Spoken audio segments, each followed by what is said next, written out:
There's someone to sit back there. Okay, fine. That's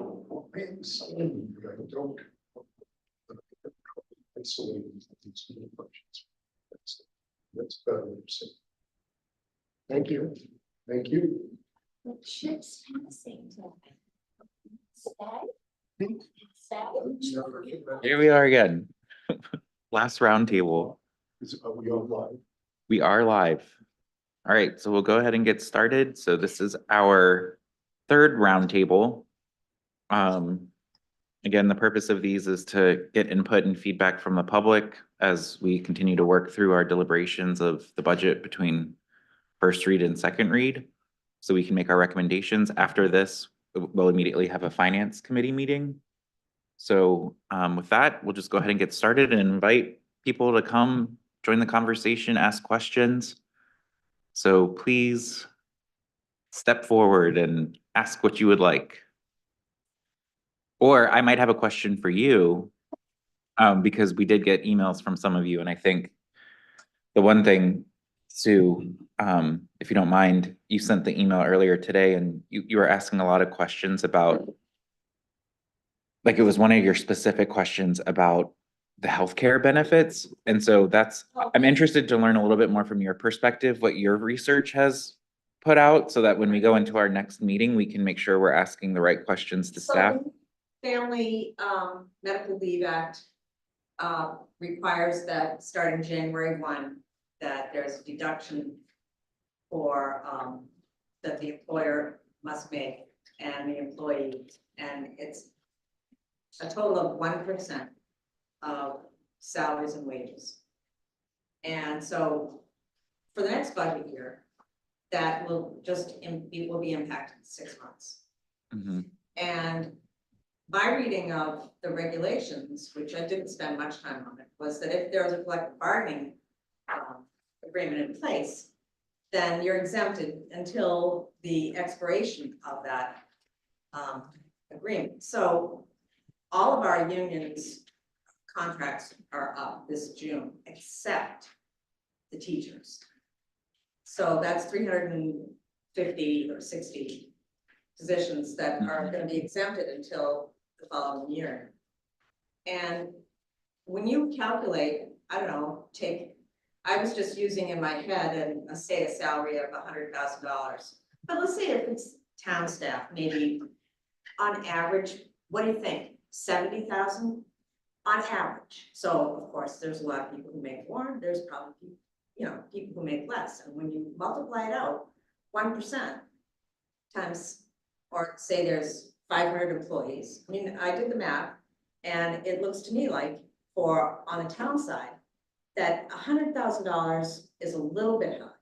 And on the school side, $200,000 is about double what they really need. But, I'm not looking at actual numbers, but it was just ballpark. Yeah. Liam, is that something you can help us better understand? To Sue's point, like, it sounds like she did some digging into the regulation to understand, and I'm sure you. One thing that's important to remember is that there's not a requirement that the 1% come from the employer. It was intended that it would be split between the employer and the employee. And I think that's a good starting point. I mean, the town should not take it on and, pay for it on behalf of the employee. It should have 1%. If this is what our state legislature decided we need to do, then one way to really make people aware of the fact that they're paying for this is that reminder every 2 weeks when they get their paycheck and they see half of 1% taken out. What's this? Another new tax? Well, yeah, that's what you vote, That's what the state. Well, that's what we voted for our legislation. I mean, we voted for the legislators and they approved it. They voted, and it's now law. So. Yeah. So we don't pay for 100% of health insurance, is that correct?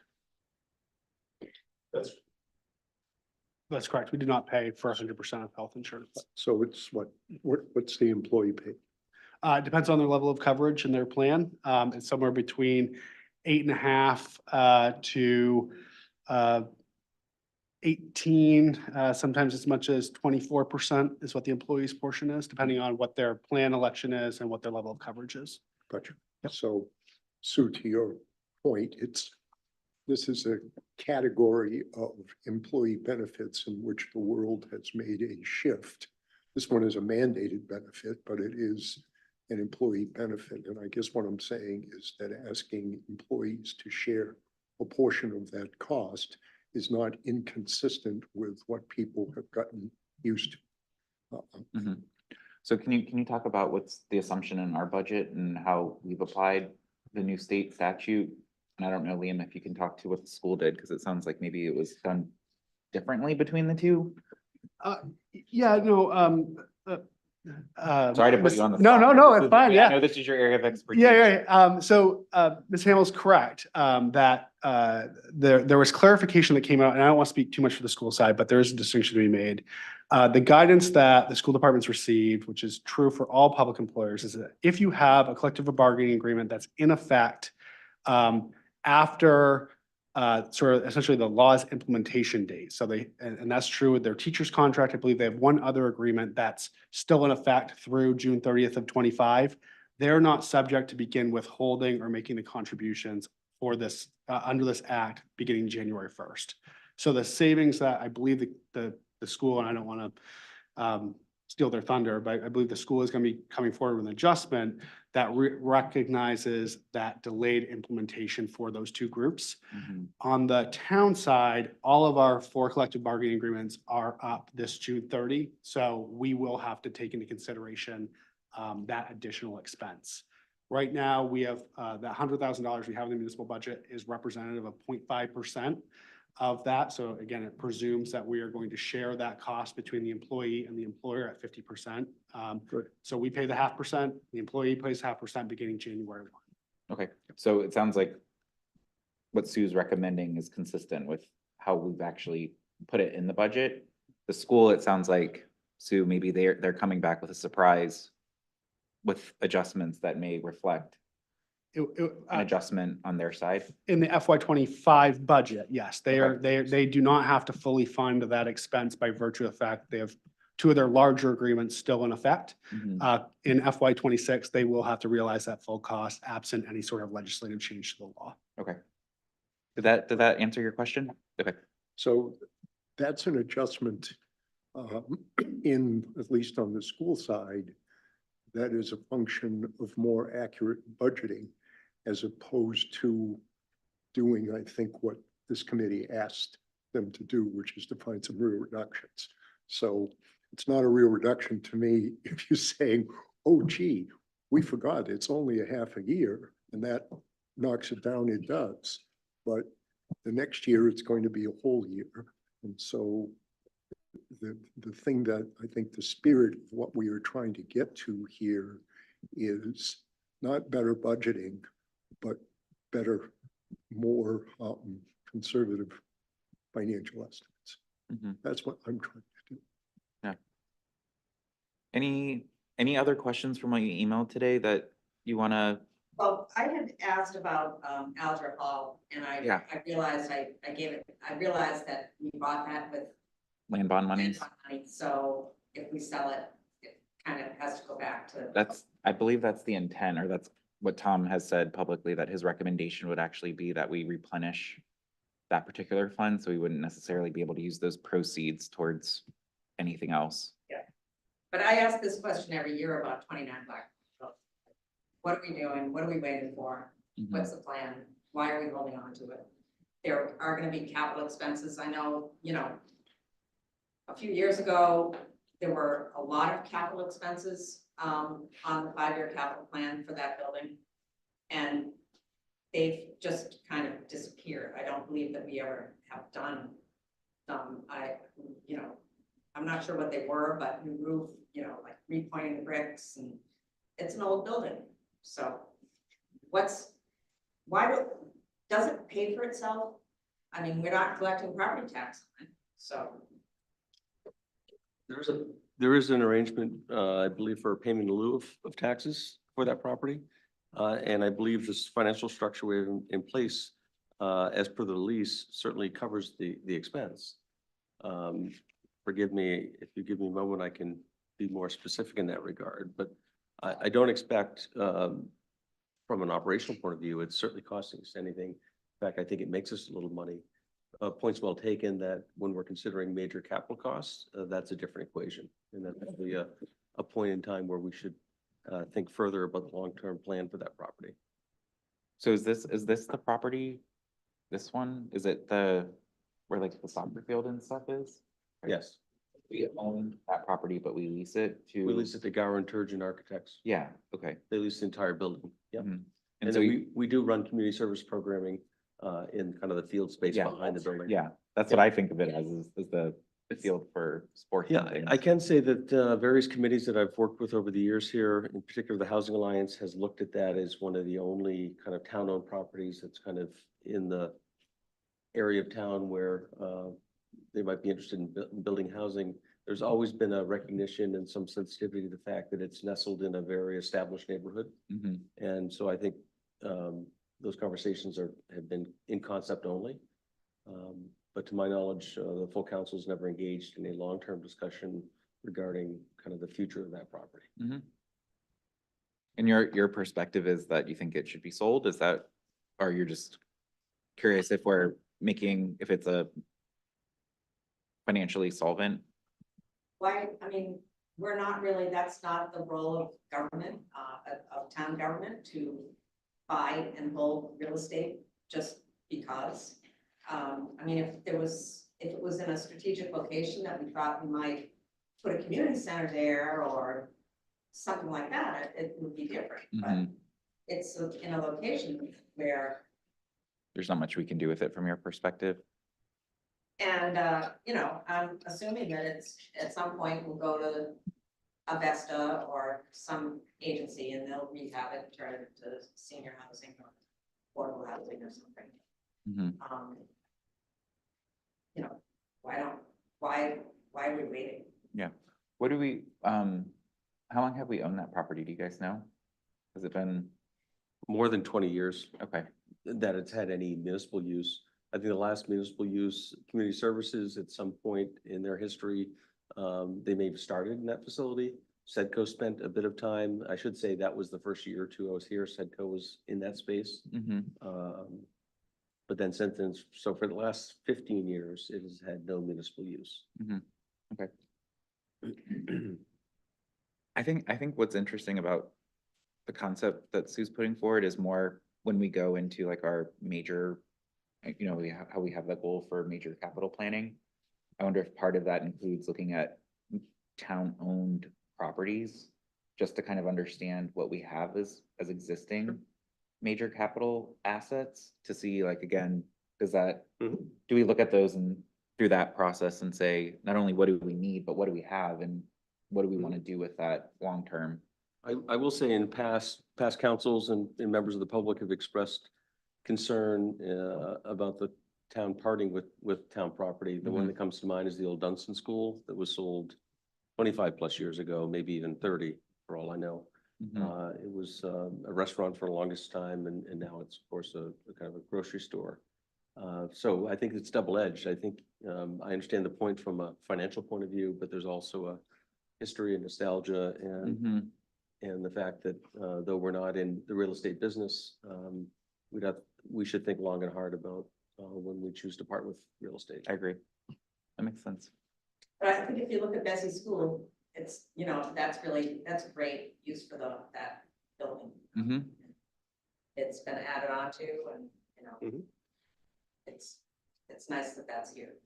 It's worth noting that site was, I believe, and I think some in the audience may be able to recall these details, but there was a detailed conversation, more than conversation, negotiation with the YMCA to build a community center, a joint venture, if you will, on the back land of Bessie School.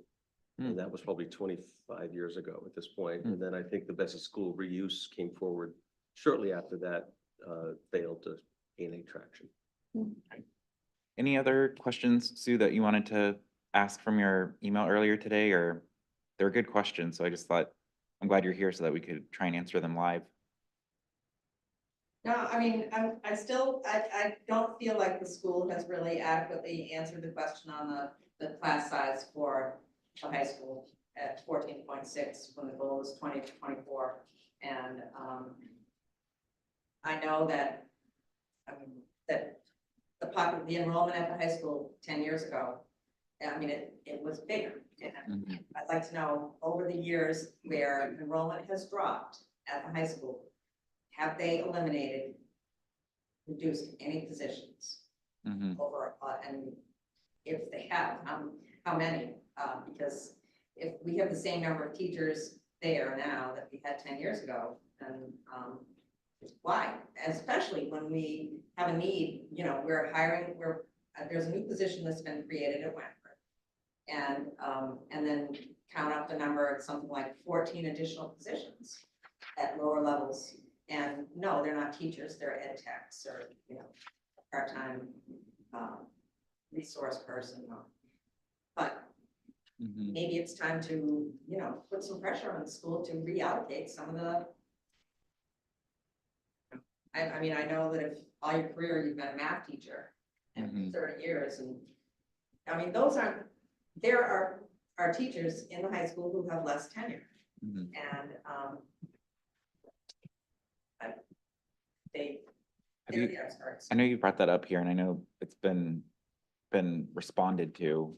I guess like what is it, like what specifically, what data information do you think would help you to kind of at least get information that's gonna help you look at it to kind of see if you can understand? Because what I gather from the feedback, which makes sense to me, is that the programming really drives the staffing, and programming at the high school is different. And especially when Shannon mentioned vocational students are also included in that, which aren't gonna have necessarily the same classroom size as other, you know, general ed classrooms. So what I heard her say was that they're kind of trying to relook at how they set those targets based on the programming, because you can more easily say general ed and K through 3 is general ed, like, and you should have a classroom size. But when it comes to specialty, I'm gonna call it specialty programming. I don't know if that's the right word, but when it comes to certain advanced courses and or specialty courses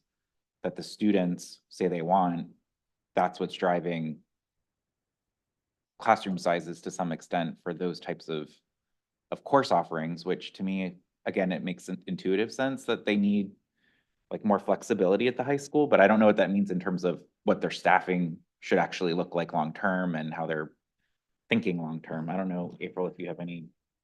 So I was just gonna say, I think the exact same question was asked at the school building committee the other night, and Oh, yeah? council chair, or I mean, school board chair Lindstrom provided a bit of an explanation, but as I recall, she said there was work underway and forthcoming that was gonna Yep. kind of recast or present this in a different way. So I Mhm. think there will be additional information coming shortly.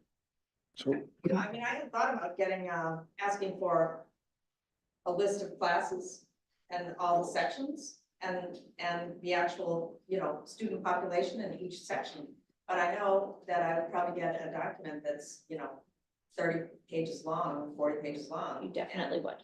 And, I'm not sure what that would tell me, but So, you know, this reminds me of when I was in graduate school, they forced me to take a course called Operations Research, which can best be described as, given the following set of constraints, where's the best place to put the firehouse? And it's a lot of complicated math. The explanation that I'm hearing about different sections, programs, and so forth reminds me of an operations research problem, which I only passed because I had smart group members. So the notion of engaging at any level in the budget of things that are, take on that level of complexity, whether it's for a member of the finance committee or a citizen, seems like fine if you want to do it. But I think one of the major things in the operations research problem is the constraint. It says the fire, you know, you can't be more than 10 minutes away in the following parameter. And my belief is that we need to set some meaningful constraints and then the problem will get reconfigured. Because so far, I'm hoping that changes tonight, but so far, my experience of it has been that there's a great explanation for everything and nothing moves. And I don't know. Seems reasonable to me that they have different programs and people move around and you have to schedule and all of that stuff. And it also seems reasonable to me that we might be able to do with one or two fewer people. Well, until you put on that constraint, there's no real reason to do it. Yeah, so I think that's, that's kind of where my head is too. It's like, I know there's more detail behind it. And I'm sure that the school has it. Probably the principal is probably a good point of contact for you to maybe schedule time to sit down with and just kind of have him walk you through. Right, it's a he at the high school. Yeah, I forget. It's no longer Sue Catch, right? No. Terrio. Okay, so that might be a good next step to kind of, again, if you're interested in kind of further exploring that, to reach out to him. Any other questions? No? Steve? You sent your part 2 questionnaire and we're working through it. Is there anything in particular that's, most top of mind for you from the questions you sent forward that you'd like to share or have some discussion on? So, you answered my question on the GPA increase. The first bunch of questions I had. But I think in the second edition was, our GPA increase was like 32% versus much lower increases on our curriculum schools, Mm-hmm. ranging from like 5 to 15% increases. So it's hard for me to understand how our competitive, or the places that we compare ourselves to would have such a lower relative increase in the GPA. I just don't understand why. I mean, it's good news, obviously, that we got Mhm. 2 million instead of 1 million, but I think we really should be really convinced that it's the real number and not somebody moved up something and left something underperforming them. At Mhm. DOE and they discover it a little bit later. Maybe this is something at our joint workshop next week. We can just ask the school if they can spend some time just really trying to help explain that a little bit better. Because is your concern that, similar to I think what happened last year that you brought up, there was a calculation, there was an error, money came away, and so now there's a general lack of confidence of like, is what we're getting really what we're getting? And are we confident that we can rely on that next year, or is something going to change that's going to ultimately lead to potentially that money not being available, and therefore now it's on taxpayers to take on any new investments we make because we relied on that to fund the budget? Is that okay? So I think what we can do, I mean, I think it's just good for us to ask the school. I captured the note. I can reach out to Carolyn for the workshop just to make sure, like, can we spend a little bit of time on that, because it's a nice thing to have. And I think we all just want confidence that it's correct and that it's gonna continue based on that very detailed explanation that Jeff tried to share. Yeah, I suspect that they should be able to speak to the issue of, is the projection accurate and can we have confidence?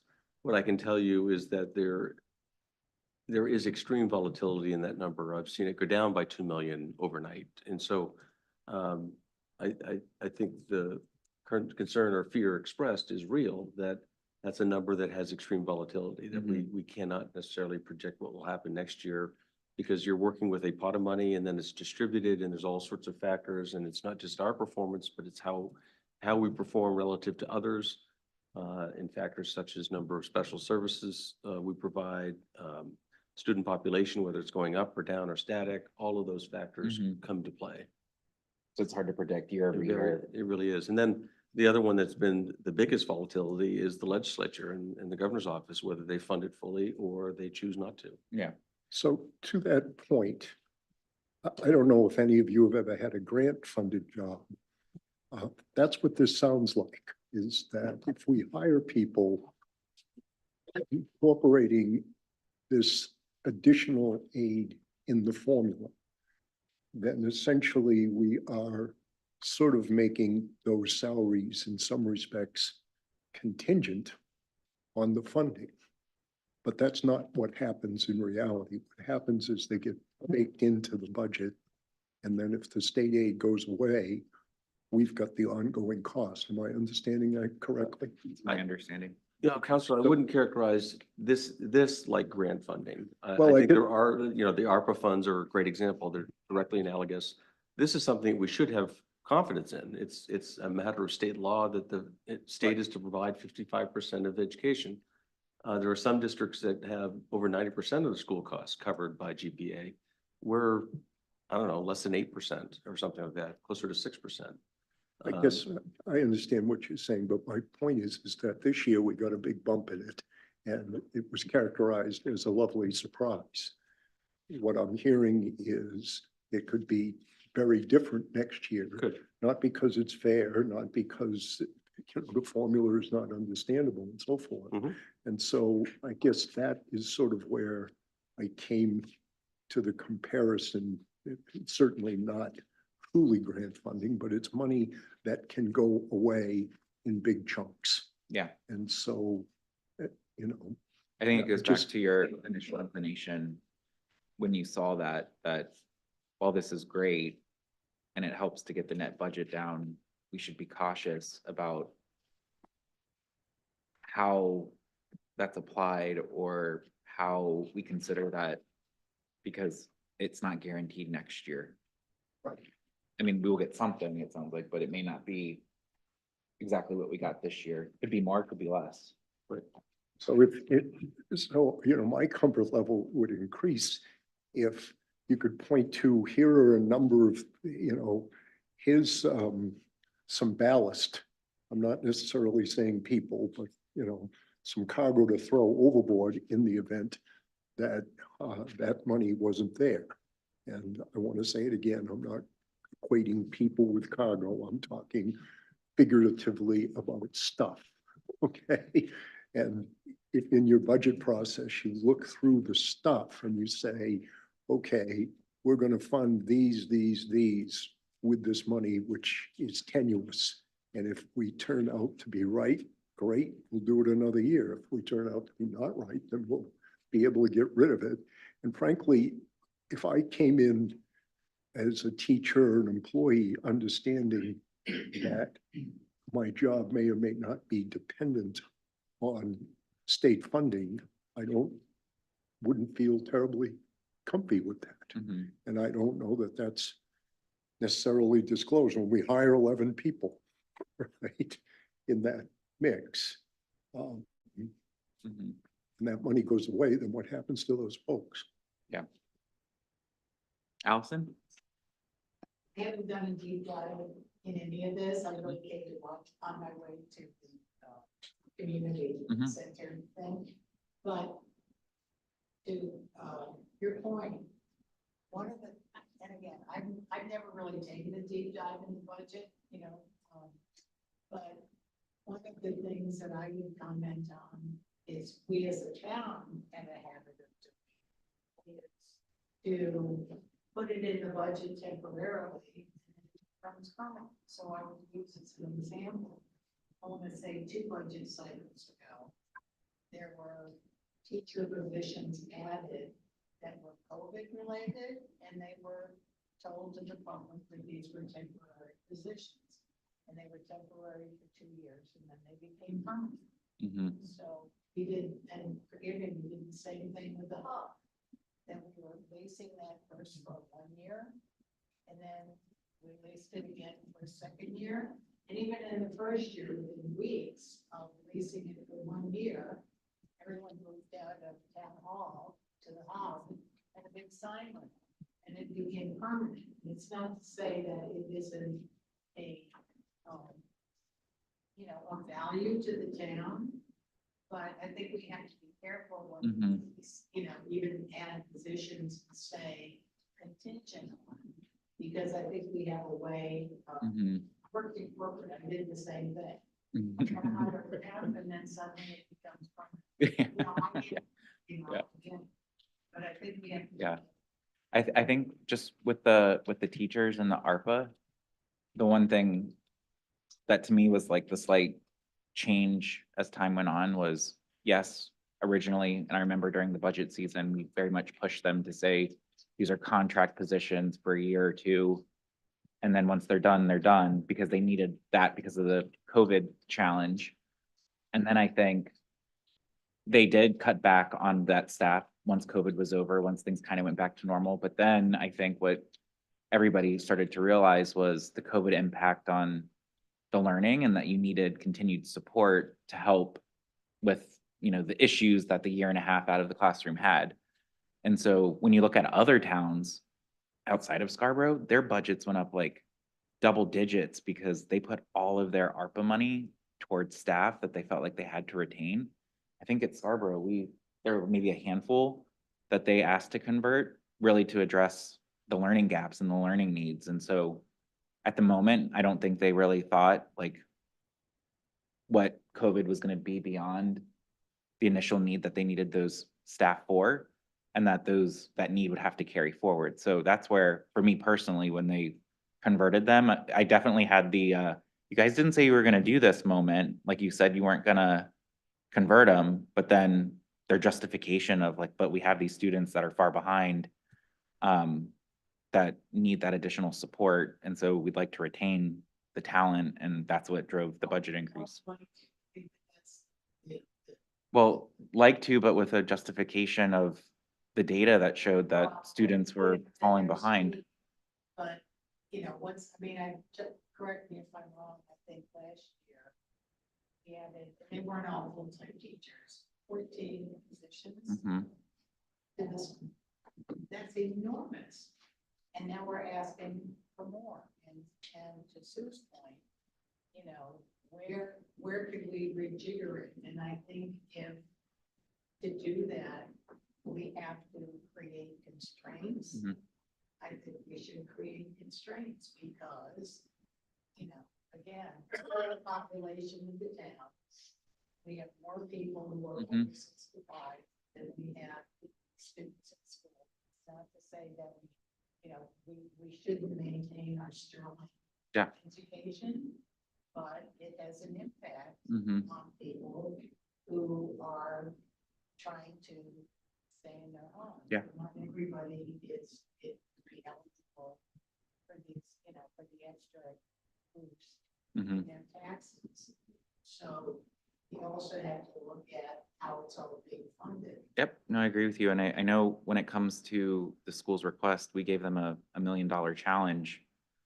Partly why I was comfortable doing that was because I felt like they still have room within their vacancies to either reprioritize who they want to hire and when, that maybe they don't need the 5 or 6 new positions that are not mandated. So 11 of the 16 or so that they're asking for, they have to by state mandate fill those positions. But there are a slew of $600,000 worth that they could either reprioritize within their existing vacancies or defer for another year. While they are justified, everything is justified. This may not be the year for it, and that's up to the school to ultimately come back. Like, we've given them that feedback. So hopefully we'll see, as they provide their updates. I think we're gonna get, it sounded like we got something, maybe not on FTE perhaps, but they're still working through that $1 million challenge, and FTE is the new requests are certainly a way they can get there. And when is the teacher's contract come up for negotiation? And next year is when it has to get renegotiated. And the other thing I'll add again, I've never really participated in the Mhm. process or taken the deep dive, but I have to say that when the last one was up and I realized that they had a long negotiation and, they were fighting for increases and have to go this, but I was mortified that they were not willing to either defer or take a cut.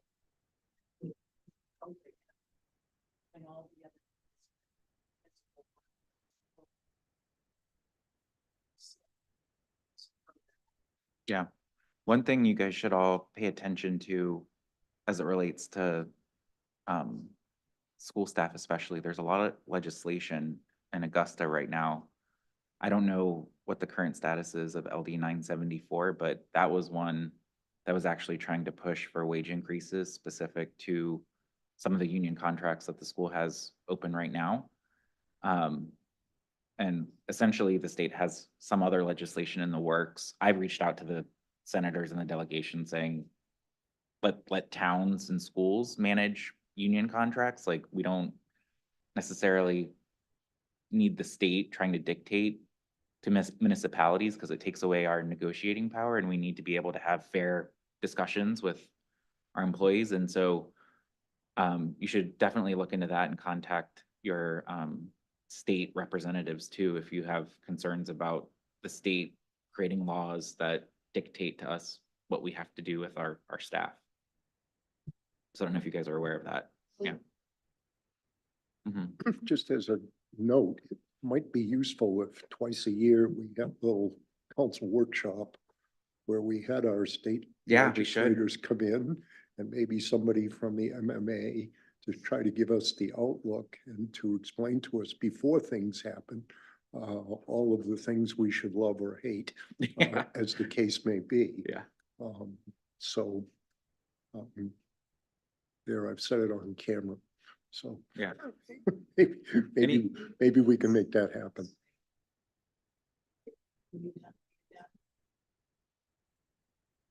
Just two other things. One question that I had actually that I was not clear on. So when Nick included the Greenbelt presentation, and also in the budget, I think it shows that the homestead exemptions are, they're not gonna go back totally to 25,000. So I guess my question is, with the, how is that not going back to what we had done before, after the rebuild? Okay. Yeah. Are they? I think the issue, my understanding is that it's based on the mill rate in terms of what you directly get. And so I think that leads to an actual reduction in what each Right. homeowner will get. But what this allows us to do is to get back to that full benefit. It just, the impact is less directly to each homeowner, correct? I'm looking at the budget presentation that's online. Mm-hmm. And it showed with your the budget drivers, and it says reduction in homestead reimbursement. Right. 395. So flags, it lags. Yeah, the reimbursement's directly related to the $25,000 in value at the mill rate. So a reduced mill rate by virtue of the revaluation is going to actually reduce our reimbursement. We do expect some change in that with some revised anticipated mill rate. Again, the overall effect is TBD, but property tax owners will receive a full $25,000 homestead exemption. Again, the benefit of that with increased value is a different discussion. Yeah. Yep. And then my other point, I don't mean to be a school basher, I just wanted to say, my mother was a primary school teacher. We lived in a town, not like Scarborough, and, you know, that we could afford to live in the town. She was, you know, a single parent household. So I'm not against teachers. I just think that in the general scheme of things, it seems like, you know, again, 70% of everybody's taxes goes to public education, and it's not to say we shouldn't have great schools. I think there just needs to be more sensitivity to how the schools are being done. Right, thank you. Jim, Richard, any questions you guys have? Right. Okay, Sue? So we have all these contracts being negotiated, Mhm. and can you just talk about that? Who does the negotiating on behalf of the town? You guys want to take that? Sure. Yeah. That's me. And as well as the applicable department head, deputy department head, for some operational pieces. And the appointments and negotiations committee has some, Yeah, yeah, we try to, or we do keep, the council apprised of updates, objectives, other pieces through the Appointments and Negotiations Committee, Subcommittee. And do you publish what your goals are, what your objectives are? We haven't historically, depending on, you know, some of those objectives are certainly financial and economic, others are philosophical, some are operational, but generally those happen in executive session. So when I read that one of the drivers of this budget is the $771,000 in increases, and I divide it out by the number of employees, it comes out to be roughly $7,000 per person. And, you know, obviously you can't, if you're negotiating, you can't talk about what those increases are gonna be. Might be benefits, might be, you know, other stuff, but, it just seems that that's a pretty hefty increase. And additionally, when I look at in the budget book and see what the increases are for town staff who are not unionized, and I see 6%, 8%, 11%, it just seems like a very large number, especially in light of the fact that last year we went to a 4-day work week and cut out 2 hours of the, you know, technically cut out 2 hours of the work week. And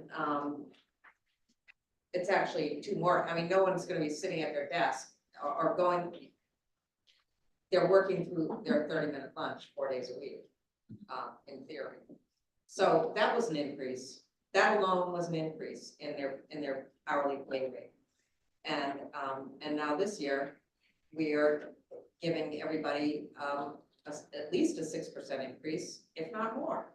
And you wrote an article, you know, that was in the Leader talking about how our employees are very content that hardly ever does anyone leave for another job. In fact, they usually stay on until retirement. And so all this talk about the need to increase salaries for retention seems like you can't say both. Both things are not, you know, cannot be true.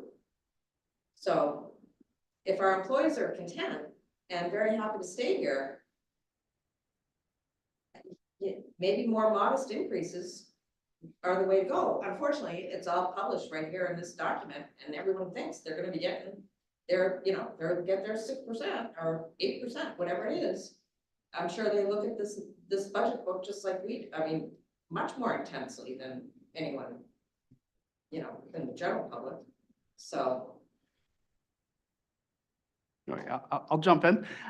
So I think historically we've had very, very high levels of retention. And I think historically across, so just for some educational, we have about 55% of our staff is unionized across 4 bargaining groups.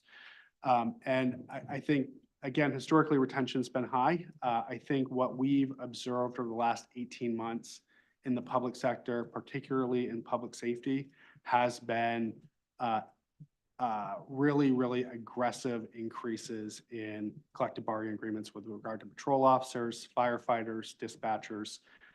We do have some longstanding vacancies within our police division and our dispatch division. We've actually had fairly good retention of our firefighters.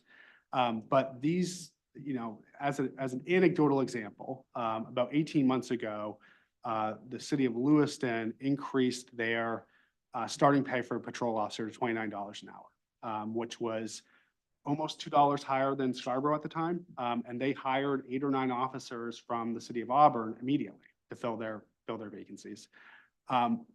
As it stands right now, less than a year and a half later, Biddeford is advertising starting wages for patrol officers at $34 an hour with a 4% increase on July 1.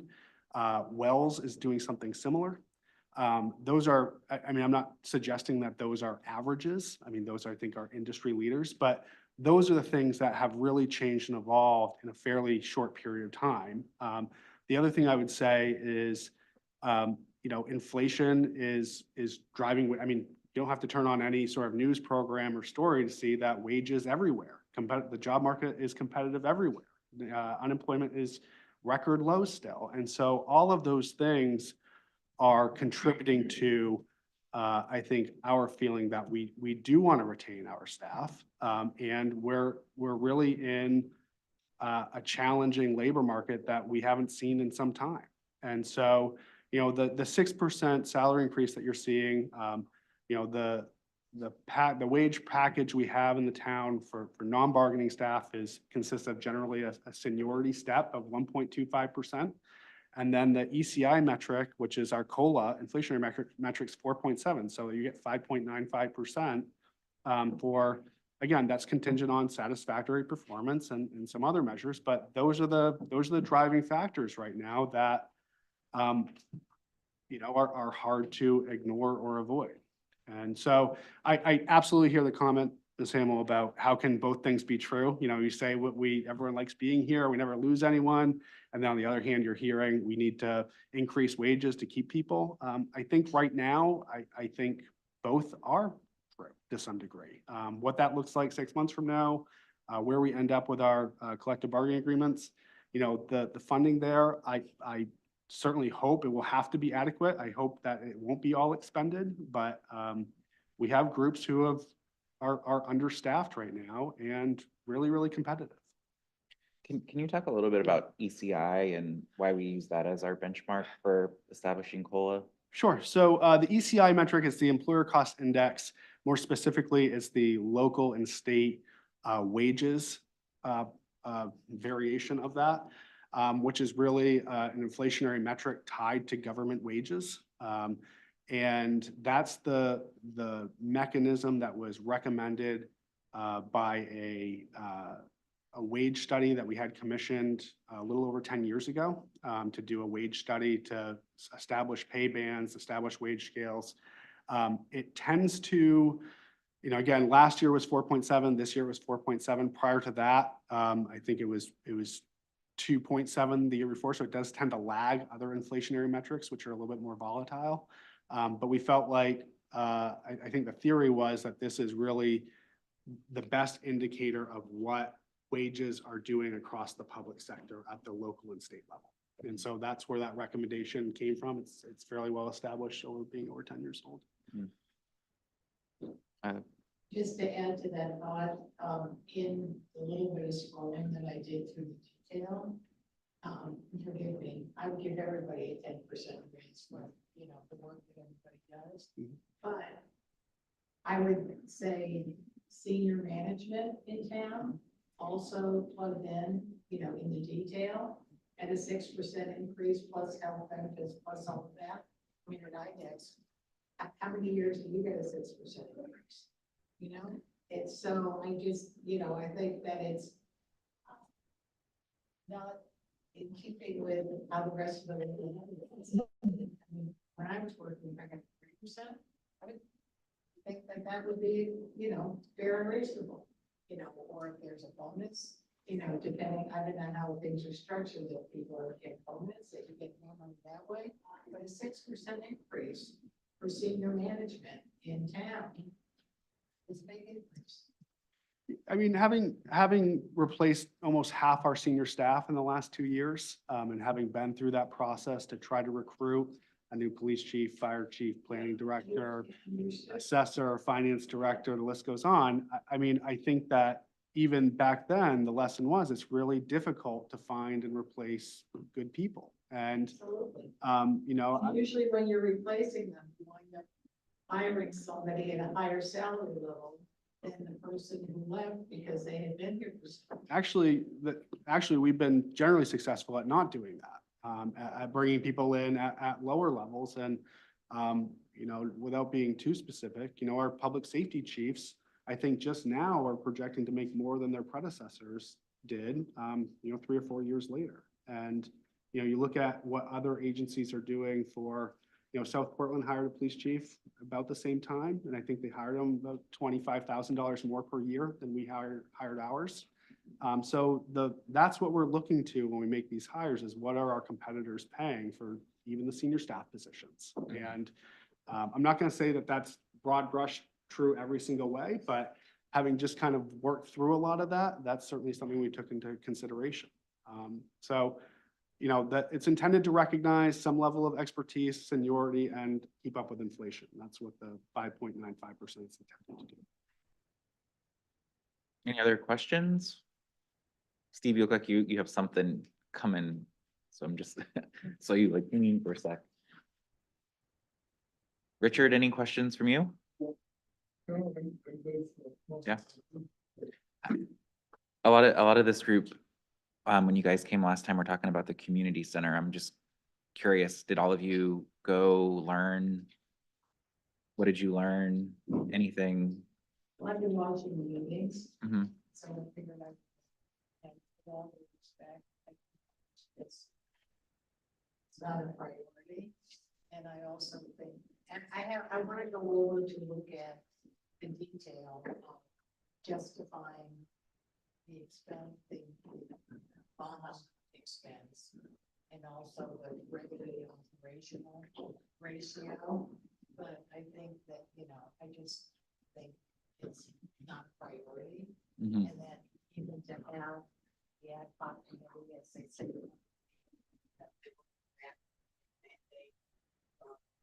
So that's what they're acting on.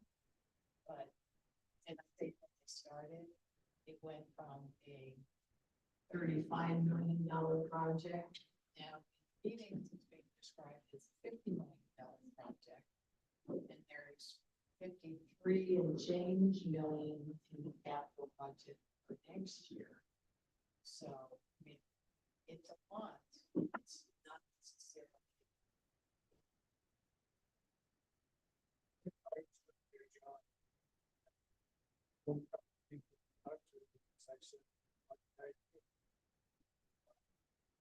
All made reference a couple of times that in the town surveys, everybody says they won't. Well, there were a lot of things that I would. But when you talk about want, you gotta tell someone how much it's gonna cost them, so they can make a true evaluation. Mhm. Nobody tells them, say, no, I don't want good roads, or I don't want this, or I don't want. Yeah. When you talk about these wants, you gotta tell them that, what's the cost of the want? Mhm. And they're avoiding that. I talked to one of the ladies down there who's on the committee, she said she was on the pre-COVID one. And they aren't ready to talk about the cost. Because they haven't established what the building is going to be. Mhm. Well, that's not what I've heard, and I've gone on the committee, but I've been to several meetings and watched a couple of them online. You know, they've got 2 pools, three basketball courts, and all other areas laid out. You can tell people that this is a $50 million price tag building now. And if it's not gonna be built for 2 years, it's gonna be 60 million. So, and I still think that moving this forward is a deterrent to the stated main goal in the town of we need to address schools. Mhm. But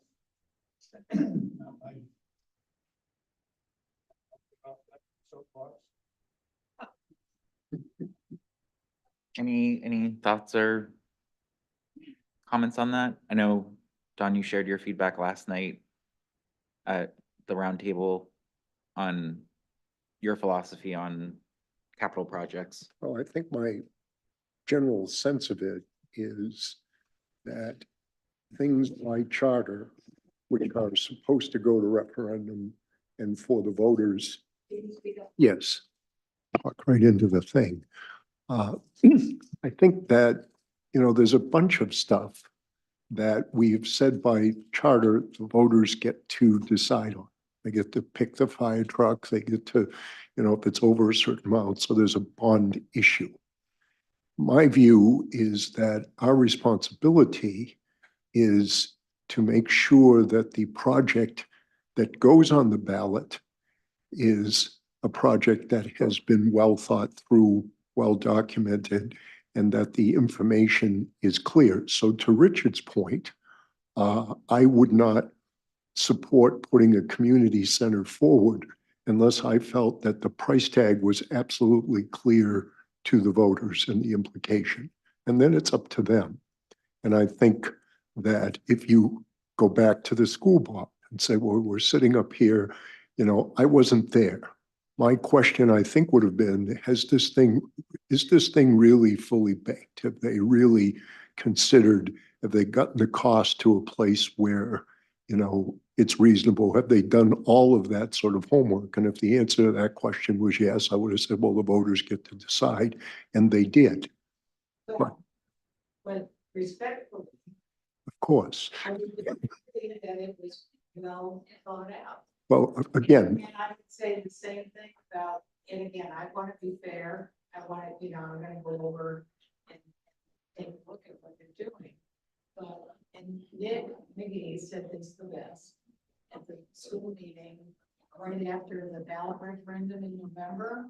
What we do, and Patrick O'Reilly said this at one of the community center meetings. He literally said, yes, we're working back because they get their charge from the council to develop this thing. And then they turn around and mix it and market it without really getting public input.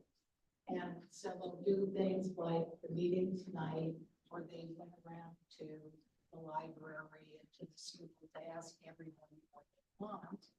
And that's checking a box that they got public input. But if they're not telling the public that it's $50 million and what it's going to mean to you, then it's not ready for prime time. well, and to my mind, Allison, that is exactly what the role is. Now, again, I'm speaking for myself. I did not, I saw a lot of stuff about the school project and so forth. How I would have voted relative to whether it was ready for the voters, I don't know.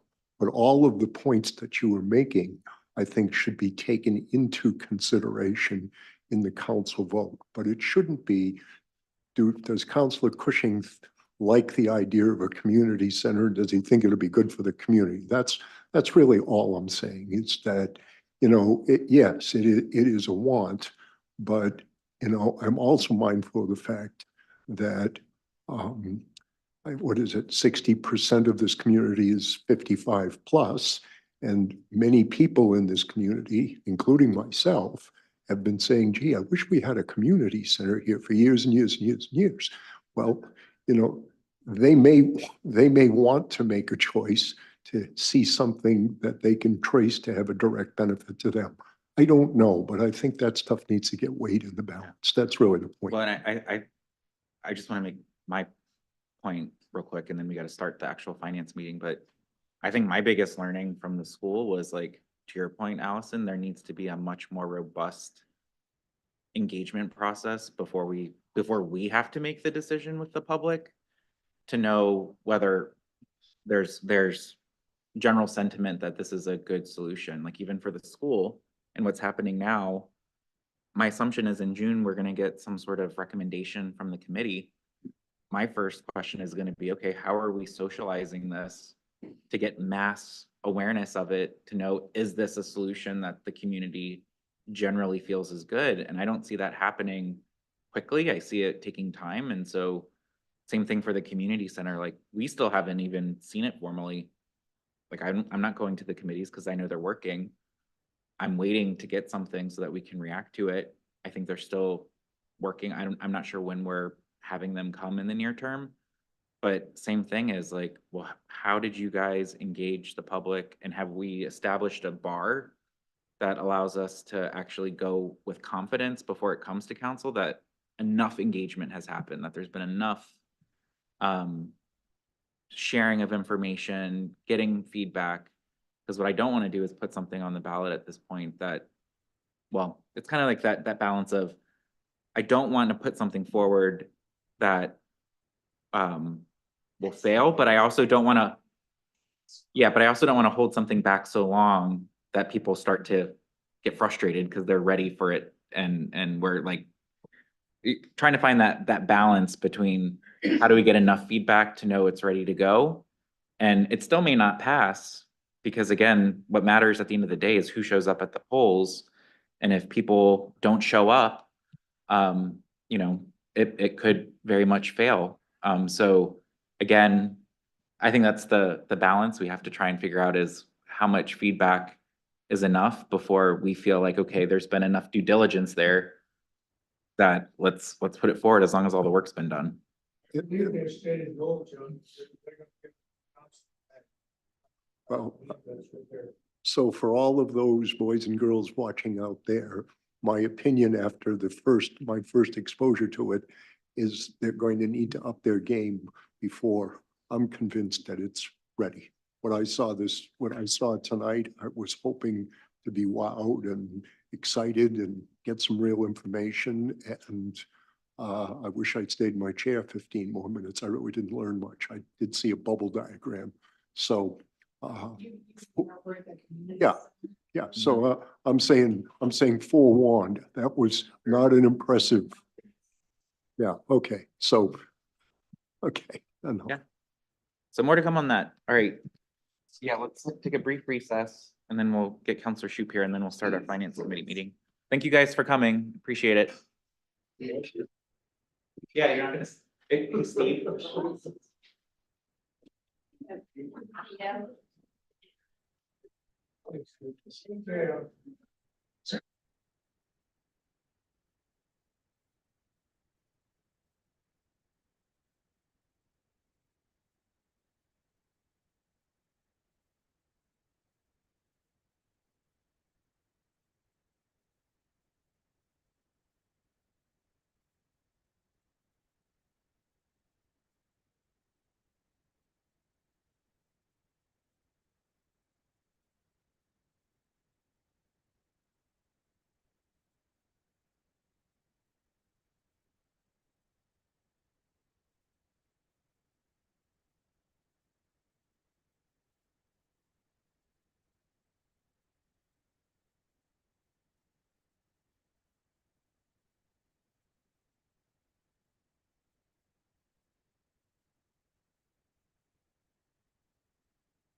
All right, so it is April 24th at 6 o'clock. This is a finance committee meeting where we are checking in on the budget. I see all counselors are here, so let's just go ahead and dive in. So a couple things for today, getting an update from staff in terms of latest information in terms of adjustments that have come forward. My understanding is we got some stuff from the school today too, that hopefully, Tom, you can share. And just get a sense of where we are. And then we wanted to spend some time on fund balance again to kind of go through that a little bit more in depth and make sure we understand the current fund balance health, the metrics, kind of where we are, and just continue to kind of explore that as part of how we may want to offset some tax impacts this year. Okay, well, I'd like to start with just updating and capturing the work that you kind of worked through at your last meeting. So Liam, if you could share that first slide after the agenda.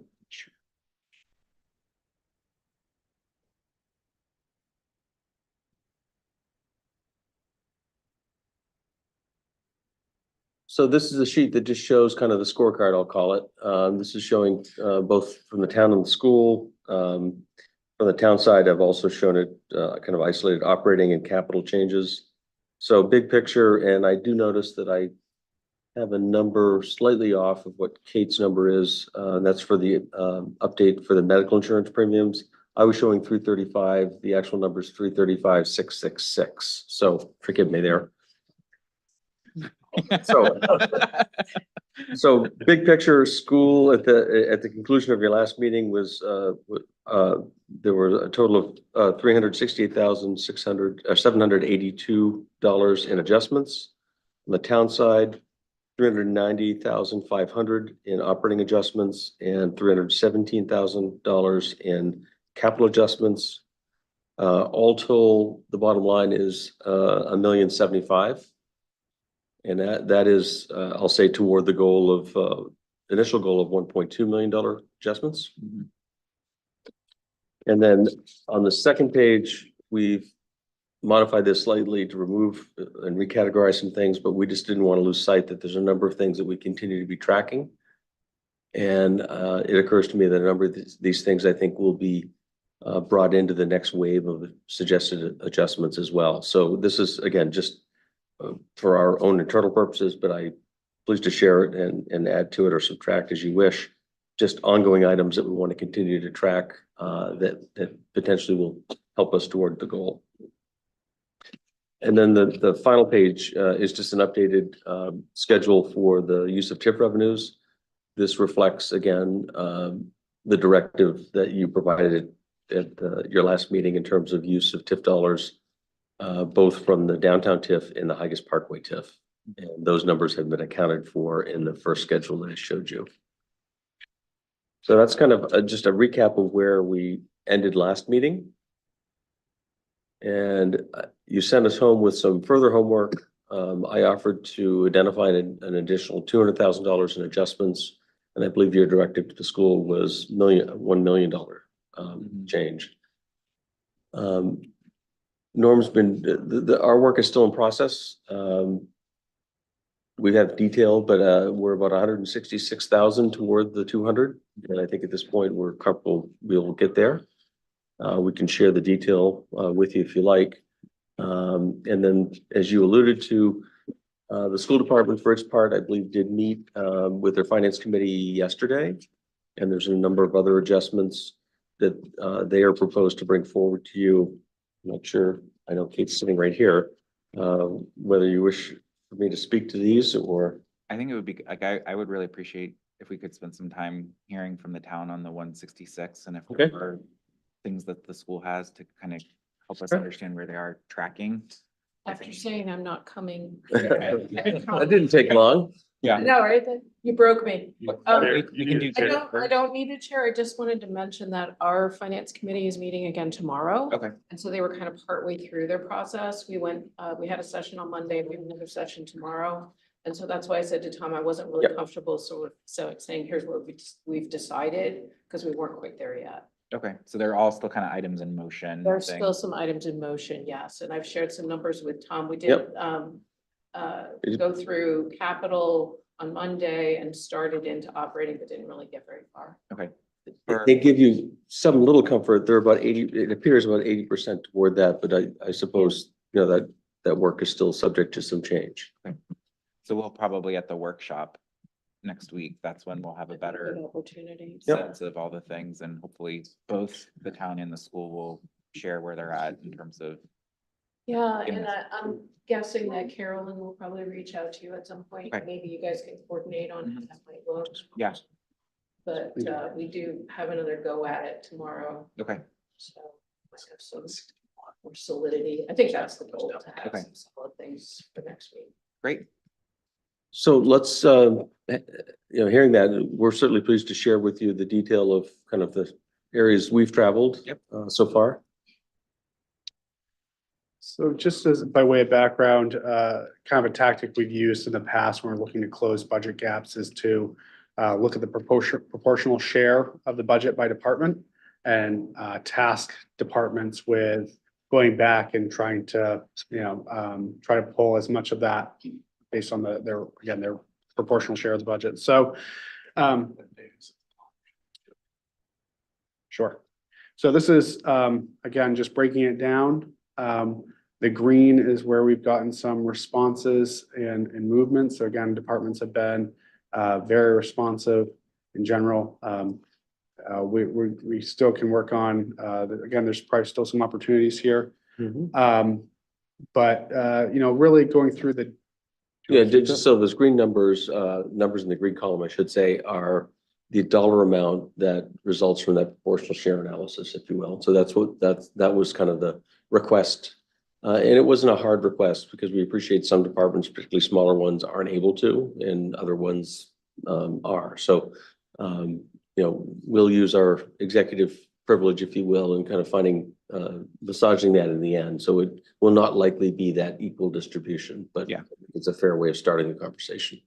That makes sense. That's what we typically do. And my budget for my division Yeah. is like 1% compared to some of the other divisions. And so if they say cut 5% of your budget, that's like all of my budget. So, At long last, some comparative stuff. Yeah. Right? yeah. So again, as actually the number currently right now is 161, and I expect some movement, but this is giving you some granular detail. I won't go line by line, but this column here is where we're projecting to make those adjustments. And some obviously have exceeded their targets, just looking at round numbers, but I don't know. Counselor Anderson, do you want to, is it No, I think- stop, scroll through it, I think okay? just knowing that, if this is your strategy to get to that number, it seems like it's a good approach, like $200,000 out of out of the budget is kind of a rounding error sometimes. So forcing that pencil Mhm. exercise to go in, sharpen your pencils and get there feels like a good approach to where we're at. Not to pick on the police department, obviously you'll see that reduction in Higgins speech. I know there's some conversation at the finance committee. This is really not so much a product or won't have the effect of reduced service as much as we had hoped at the onset of the budget to have a different level of staffing, seasonal staffing, which we just don't think we're going to be able to meet at this point. So the 40,000 is really a better representation of what we actually need to, or what we actually can provide for patrol services in that area. And it's equivalent to what we've provided in the last couple of years, which I think has been well received. So I don't expect there'll be concern for drop in service, if you will. So this exercise is looking at expenditure only. I think there's some revenue areas that need further refinement, rescue revenue in particular. I haven't had the occasion to speak to the fire chief, but I know he always scrutinizes those on a monthly basis. We just closed a third quarter, so we'll look closer at that, and that's a further refinement that I think we can bring back to you. The caveat to that, of course, is that we like to really leave enough money in that EMS reserve to fund ambulances when they come due. And the cost of ambulances has tripled, if not quadrupled, in the last 5 years. So I want to make sure that we don't bring more into the operating budget and therefore shortchange ourselves on the capital side. But I do think there's some additional funds there that I can bring to you at your next meeting. It sounds like you're gonna exceed our goal, is that what you're saying, or? We're gonna I'm see- confident we'll exceed the goal of 200, yes. Okay, Yes. that's good to hear. I think the spirit though, of what we gleaned from the discussion at the finance committee though, is you're really looking for expense reductions, not just, Mhm. and again, obviously there are things that are in motion which are fine and appropriate and help the bottom line, but I think the feedback we heard from all of you is everyone can sharpen their pencils. Let's go back and look again and try to actually see a reduction in the expenses. And that's what we sought to do. Good. Good. Any, And I personally can't stress that enough because you can see now that the hard work begins when you have to say, when the conversations turn to, can we do without this, et cetera. And we're sort of in that, when I look at the first list, you know, there's improvements in budgeting, you know, we got a break on the health insurance, that sort of thing. Those are all nice because they clearly say, okay, well, that helps us do what we want to do, which is keep taxes low and do what we want to do. So you're absolutely right. And in that spirit, Liam, I have a question that comes from the prior meeting. And it relates to the 4.7% COLA and all of that stuff. And I don't dispute any of the numbers with the rationale for getting them there. But I have a question, which is, what would a quarter of a point or a half a point look like in terms of cost savings? And how meaningful, what would that make a meaningful deterioration in the ability to retain or attract employees? And within that sort of meat cleaver number, when I sort of scan down through, I see, gee, there are some places I looked at, you know, a small wage and said, gee, if you made that a 0.5% less, that would cost that particular employee $128 in the year. Now, for that employee, that $128 probably means a lot. But on the other side of that, there was somewhere close to $1,800 that was still there. So I think that's really what I'm asking, is to take a peek and see, you know, I'm not talking about 1%, I'm talking about a quarter of a point, or almost in basis point discussion here, or a 0.5 point. And you can keep your own counsel on it and just see. Yeah. Okay, that's my, I think it's a worthwhile exercise. And again, in the spirit of understanding kind of what these drivers are, I think that's fair. So as I referenced during the budget roundtable, about 55% of our staff is organized labor. So they collective bargain for their benefits. All 4 of their agreements are up. So that's something where sort of unilateral, I mean, again, everything's negotiable, but generally unilateral adjustments aren't really within our purview. For the remaining 45% of staff, to answer your specific point, what would a quarter point reduction in the COLA be? It'd be about $22,000. If you reduce that by 1%, so you made that 4.7% COLA adjustment, 3.7, it'd be about $88,000 reduction in the municipal budget. So not to suggest that $88,000 isn't a small sum of money in the grand, again, to your point about grand scheme, right? it's half of the 200K we were looking for almost. I think one of the things you know, again, one of the residents asked about kind of what our objectives are through collective bargaining. And one of the main tenets that we've really tried to bring forward, certainly in Tom's time, definitely in my 6 years here, has been to seek equity across all of our bargaining groups, whether they're collectively bargained groups or non-collective groups. And to that point, last year, the council funded a sum of money for salary adjustments. And we ended up allocating half of that money to our collective bargaining groups to maintain that parity and equity with respect to the cost of living adjustment. And so whether they're union employees or non-union, it's really important that they all sort of have, where we can, consistent benefits, consistent adjustments. And so I think that the effect of something like that to inject some inequity in terms of our employee groups, I think sends the message we've never sought to send, which is because we can, we will. And so I would be extremely reluctant to support a move to impact that cost of living adjustment for our non-bargaining employees.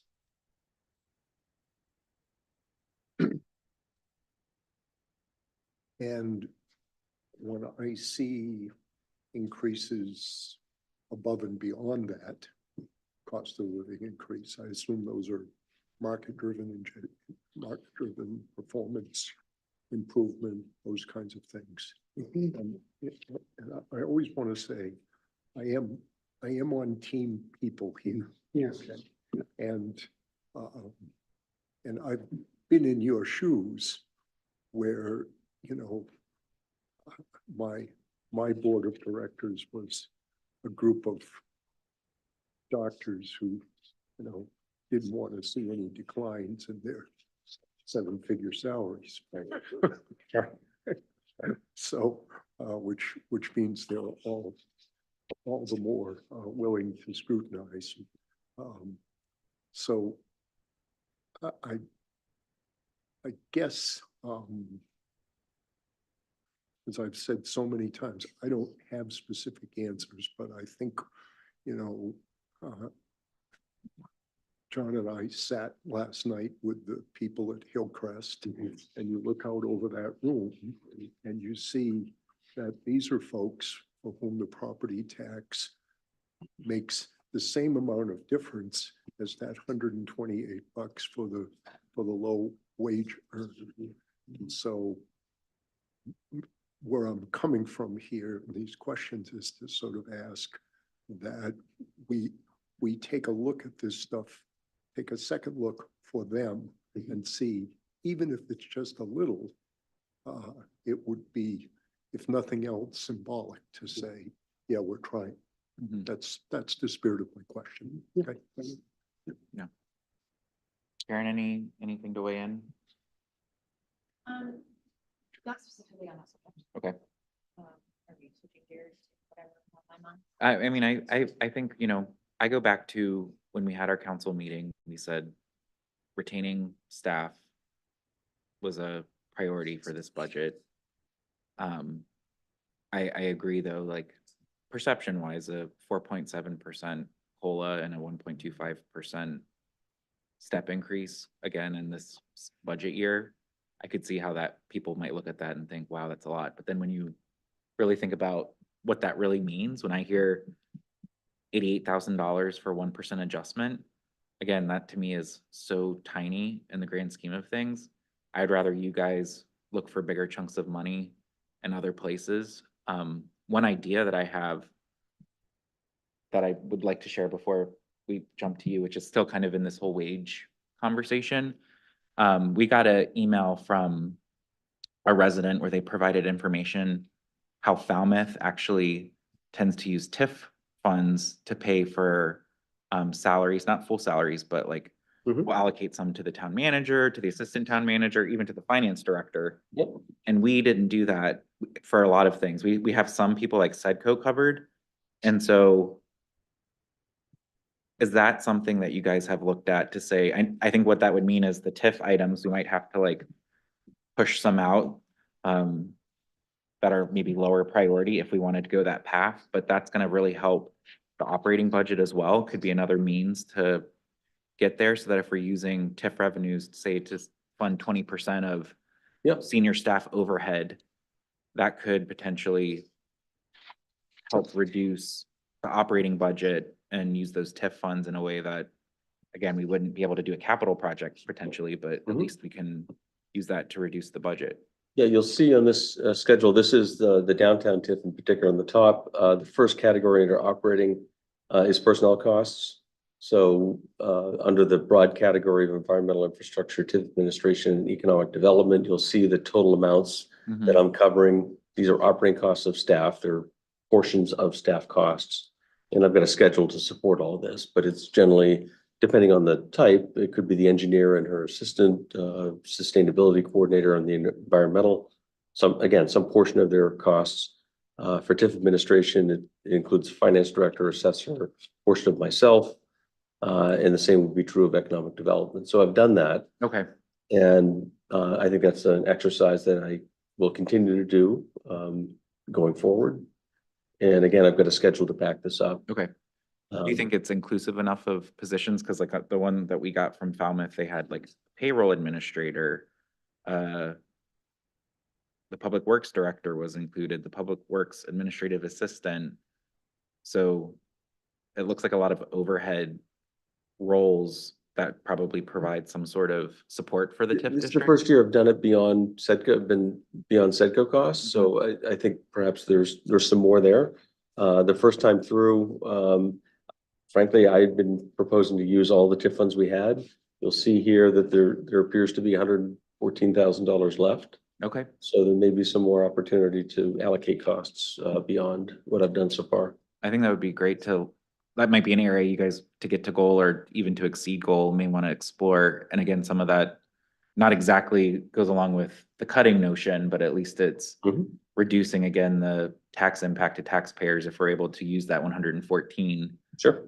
on wages in a way that allows us to bring that number Yeah. down. Some of your decisions last meeting has freed These are up some funds that money. are in the bank, is that Yeah. correct? This 114 that they have, that's still money that's available that could be applied. And so if, in theory, it made sense, I'm not saying to put it all there, but if there's backup data that says we're Mhm. gonna apply 10%, 20% to these positions, given the work that they do.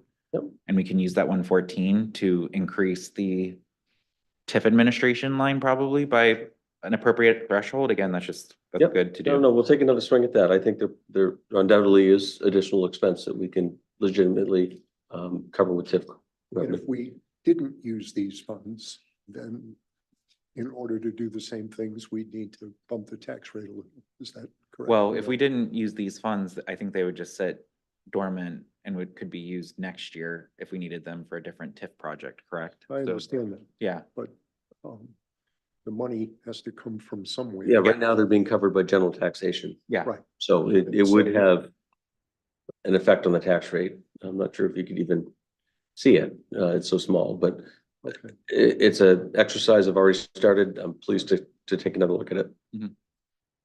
Yep. Other questions on the adjustments or the TIF schedule, Karen? I think some of my questions were answered in that conversation. So we can carry over whatever TIF funds that we're not using, because I noticed that there were still some left. I think what is on my mind is just when I look, I again, looking at the TIF funds going, okay, I feel like, there's some stuff in there that maybe we can shift around, and that's what we're doing. I look in there and then I think about our council goals and our policy initiatives. And I really, there's certain things I want to see in there that aren't in there right now. And I just wonder if we could, use some of the TIF funds for a stormwater utility feasibility study. Towards that, and then also with the engineering and technical position for the town. And I understand this is not something that people want to hear, but we've spent so much time and effort working on these goals, especially when it comes to, I think, when it comes to, we're doing a vulnerability plan, an open space plan. We just got $1.4 million to study the marsh. Who's working with these people? I think I'm so proud of all the work we've done for the environment, but we're still playing catch up. And now we're going to have all this work and all these documents and all this research and all this stuff, and not the people here to process it. So when we talk about moving money around, I really want to think about, the long-term goals and our policy goals, our council goals, our initiatives. And then also, I know I've spoken a lot about the stormwater utility management fee. I don't, if people think this is even a possibility for the town, I think, doing a study to see that, that is income that's coming into the town. Mhm. When you have a stormwater management fee. And I think considering our growth and our environment and our natural resources, I just think that's something that we need to do. So you want to try and add in the utility fee, and was there anything else? Well, I think eventually we're gonna have to have another staff down in engineering. to process all of the Mhm. studies and all of the work that we're doing. Because I mean, we're doing the vulnerability plan, and then we have an open space plan, and then we have a climate action plan, and then, as I just said, we're Yeah. doing the whole Marsh study. So when I look at what we're using for capital, the TIF for capital investments, I personally see things on there that are not maybe as much of my goal, or maybe are just some fixes and things like that, and I'm not sure. Which ones are the ones that? you I feel don't like even know what trail are- development at Larrabee Farm is. That seems like a maintenance thing. I'm not sure if that's something that can be deferred. I know that's not much. The Complete Streets Manual, I'm not quite sure exactly what that is and how that works towards our goals. I can answer that. And just question. things like that. And if there's just ways to move Mhm. the money around to be able to fund those things. So what I'm with you.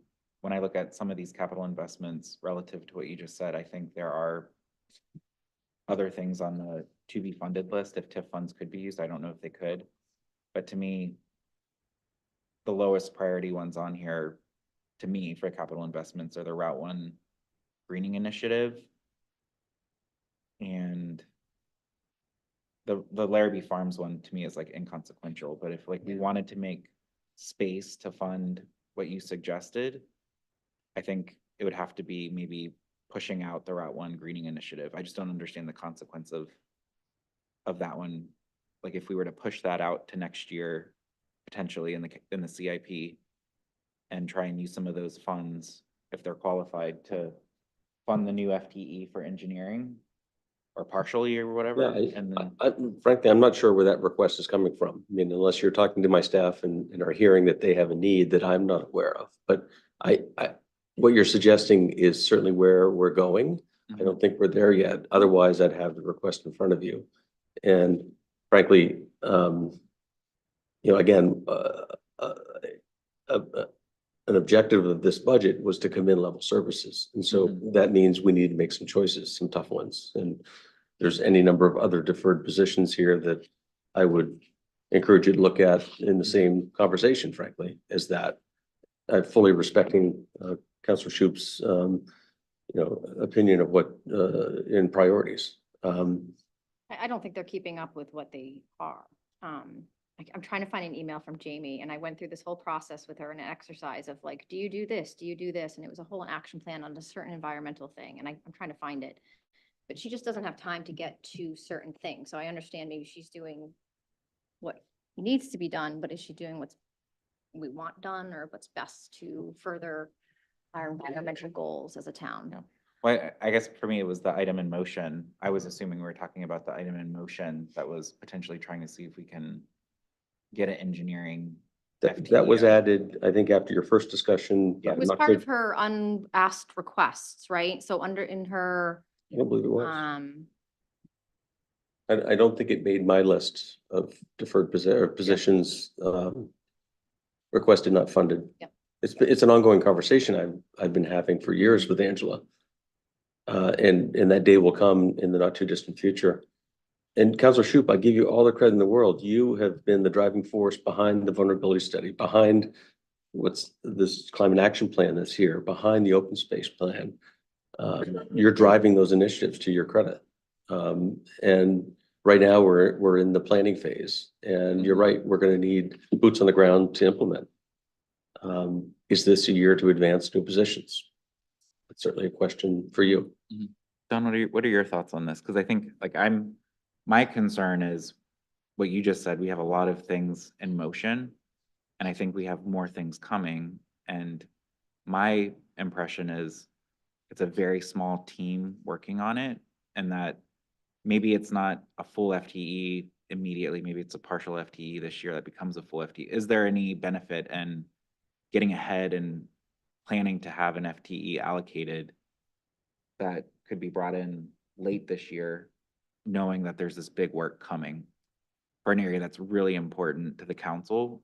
I don't think it's just Councilor Shoup, like what we've experienced recently with all the storms, and we have the plan in place to do them. We have the vulnerability, the climate action. She had the adaptation plans in her CIP. I think for me, the question is if we add a resource, do we get that work faster? Or at this stage, is it still premature to add a resource or start to add a resource in the FY25 budget? I'll answer it slightly differently. I think we have adequate staff to support the plans and efforts that are underway. I think Okay. it's certainly fair once we get past that and there are very much clearer understanding of kind of action plan and boots on the ground. I think that's when additional staff will be required. I think I asked Jamie, I mean, it's unclear to me what the town's commitment is to this grant that we got. 'Cause I mean, we are a partner in it, and then that's another big organization, a big thing that Jamie is gonna be involved in, all of them, I feel like. So, I think my only comment, engineering, we did actually add an FTE about 2 years ago through the budget process. Sustainability coordinator was a position that was established about 6 years ago. And GIS was only shortly before that.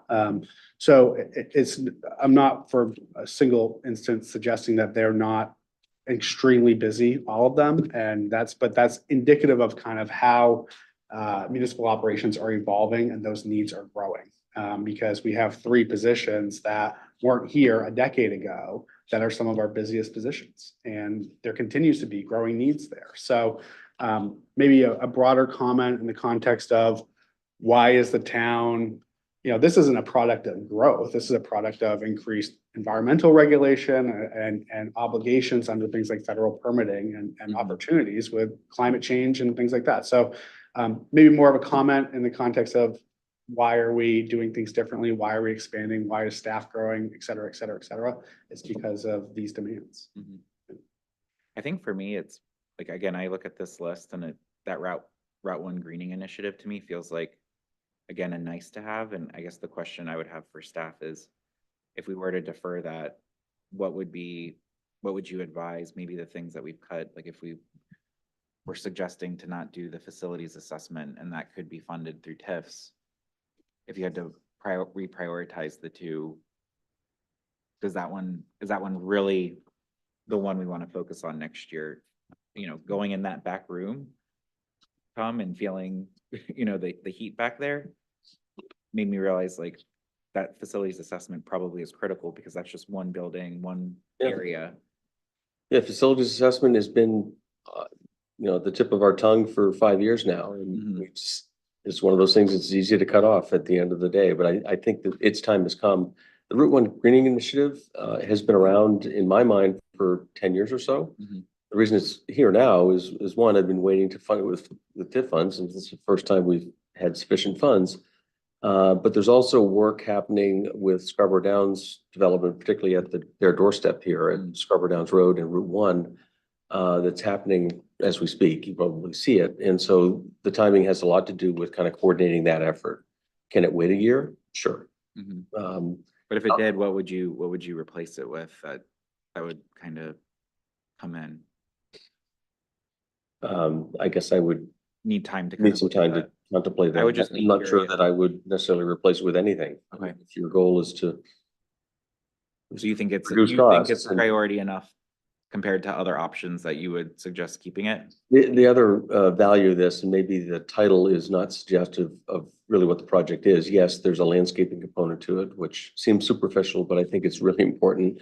There's also a stormwater component. There's low impact design stormwaters in the medians. The area that I'm talking about, is actually very sensitive with Mill Creek and all the runoff, salt, sand, whatever else that ends up, it's directly into Mill Creek and 300 yards from the marsh. So it's a highly sensitive area, and getting some stormwater improvements and some aesthetic improvement, I think, is really important. My Can we last call question. it something else? Yeah. Fair enough. I mean, I think that's part of the issue is that what's in a name? Well, I think the name seems to evoke, we're gonna make it pretty. When I hear the explanation, what we're going to do is we're planting stuff to prevent erosion, stop runoff, all of that stuff, and it happens to be pretty. Yes. Yeah. So. This is work that would happen generally within the pavement medians, if you will, that exist in Route 1. And this is the particular section between Millbrook Road, which is right down below us here, to Scarborough Downs Road. And it does have active stormwater components as well. So, We're only really doing this because the Downs is doing something. well, in terms of timing, they happen to be there Yep. doing that work as we speak. And it makes sense to kind of clean it up and do it all at once, to be honest with you. So, so there's work planned and this allows us to piggyback on that. to- They're doing all the work relative to their intersection improvements and sidewalk improvements, many of which have already been done.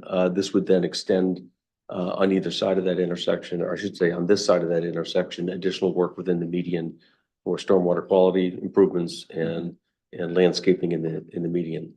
So clearly none of that was their responsibility, and all of that falls on us, even though it's their development. Again, they're attending to all the traffic related improvements required. That is their responsibility, 100% on them. This was looking to piggyback and do additional work to really enhance the overall improvement. With the, I'm just curious, we didn't really talk about this. I meant to ask the question, budget review. But seeing it on here reminded me with the sidewalk paving, because that was like sidewalk maintenance was one of the biggest priorities in our survey. Mhm. And I know we're carrying something like 180 each year. My question is, if we gave more money to it, would more be done? Or is it a function of like, there's only enough capacity to handle 180? No, this work would largely be contracted out, so I think more money would produce more results. Right or wrong, this is a 10-year plan, essentially 180,000 a year to really pick away at existing sidewalks, some of which, almost all of which are kind of the originals, if you will. So it's.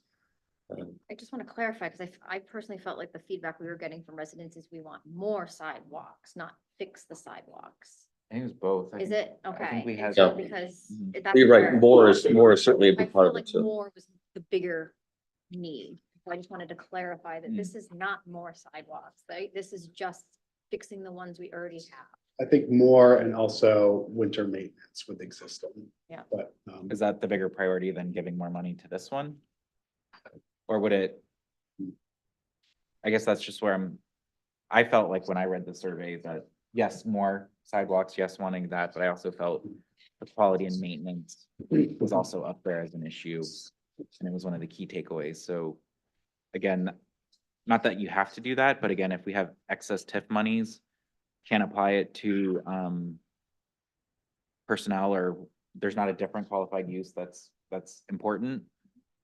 Trying to put more towards the sidewalk paving could be a place to look to just, expedite the work that's planned over the next 10 years. Mhm.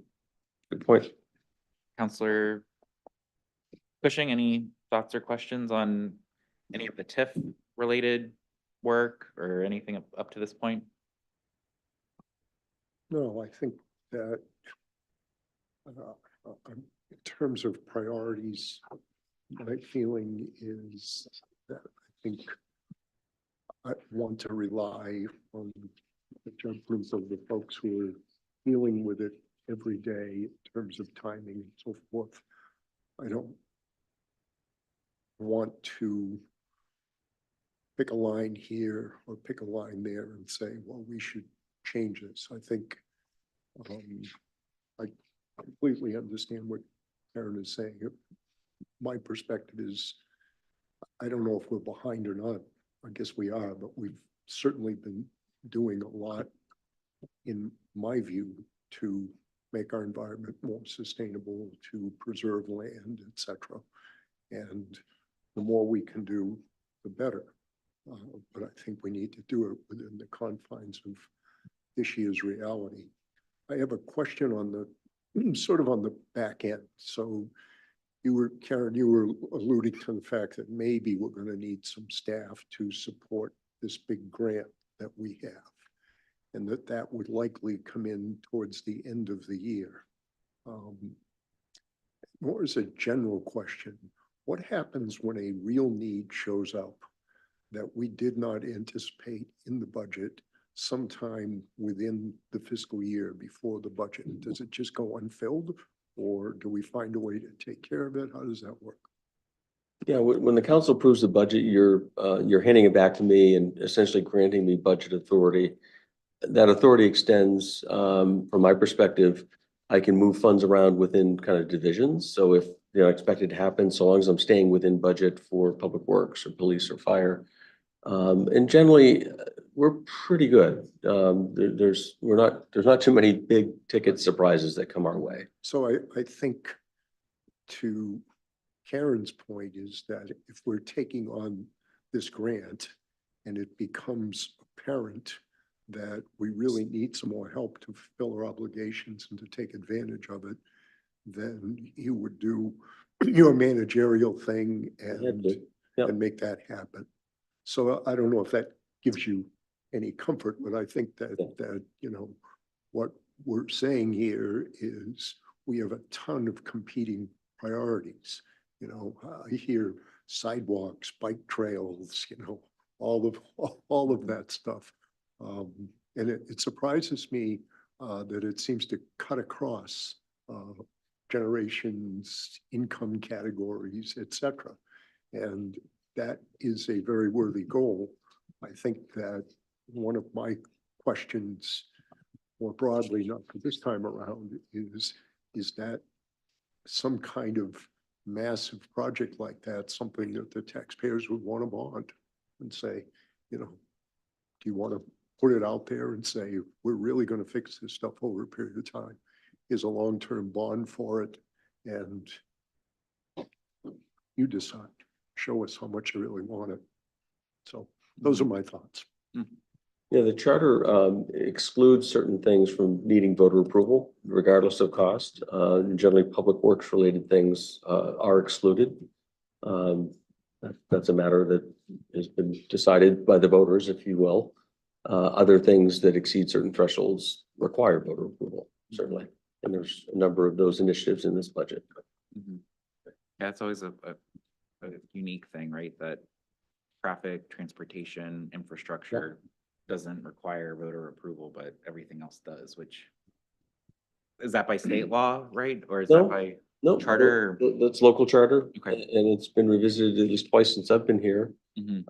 And I think generally has been that way since the first charter in 1969. There's been certain exclusions. I'm sure it's been modified slightly over time. I observed this practice in my house. Honey, I know I don't have to ask you, but I think I'm going to. Yeah, but it's always actually, safe. that's one thing this town's not done much of, kind of advisory questions to the voters. That's always an option. Mhm. I think when you do so, you better be ready to live with what they tell you.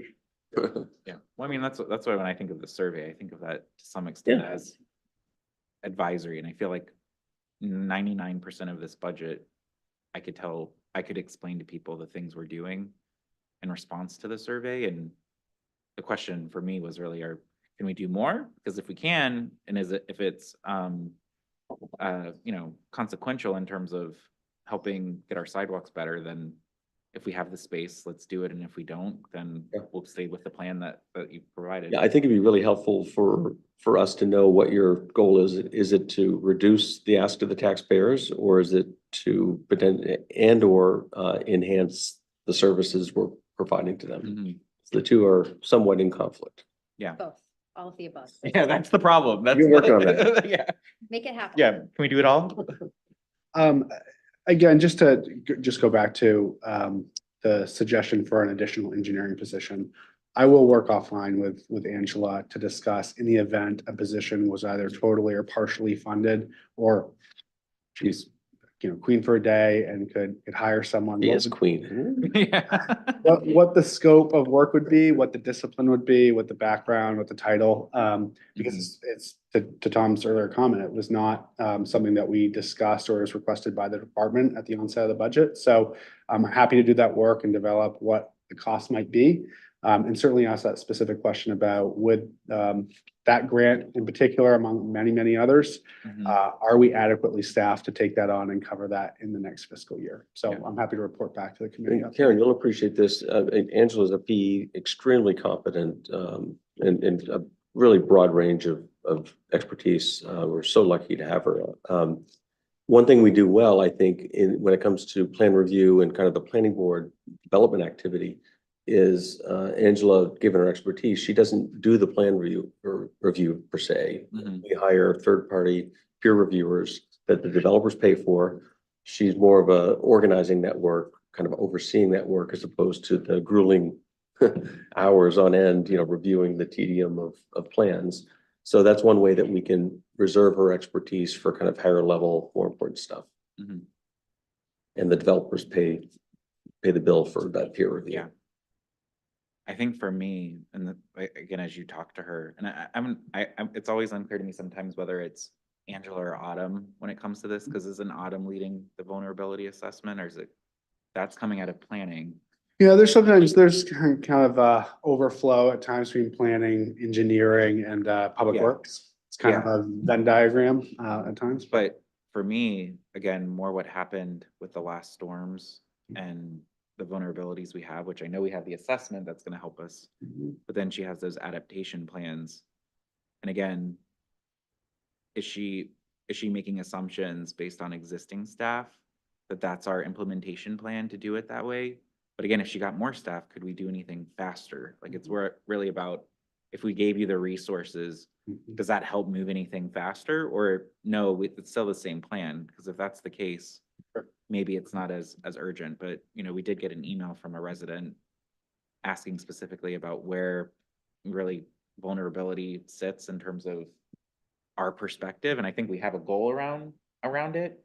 We have actions coming for it. And the question is again, if we invested in it, could we do more faster? Or can we not? Because it takes time to go through these. Like, I think I'm just a little impatient, I guess, when it Right. comes to this You stuff. know?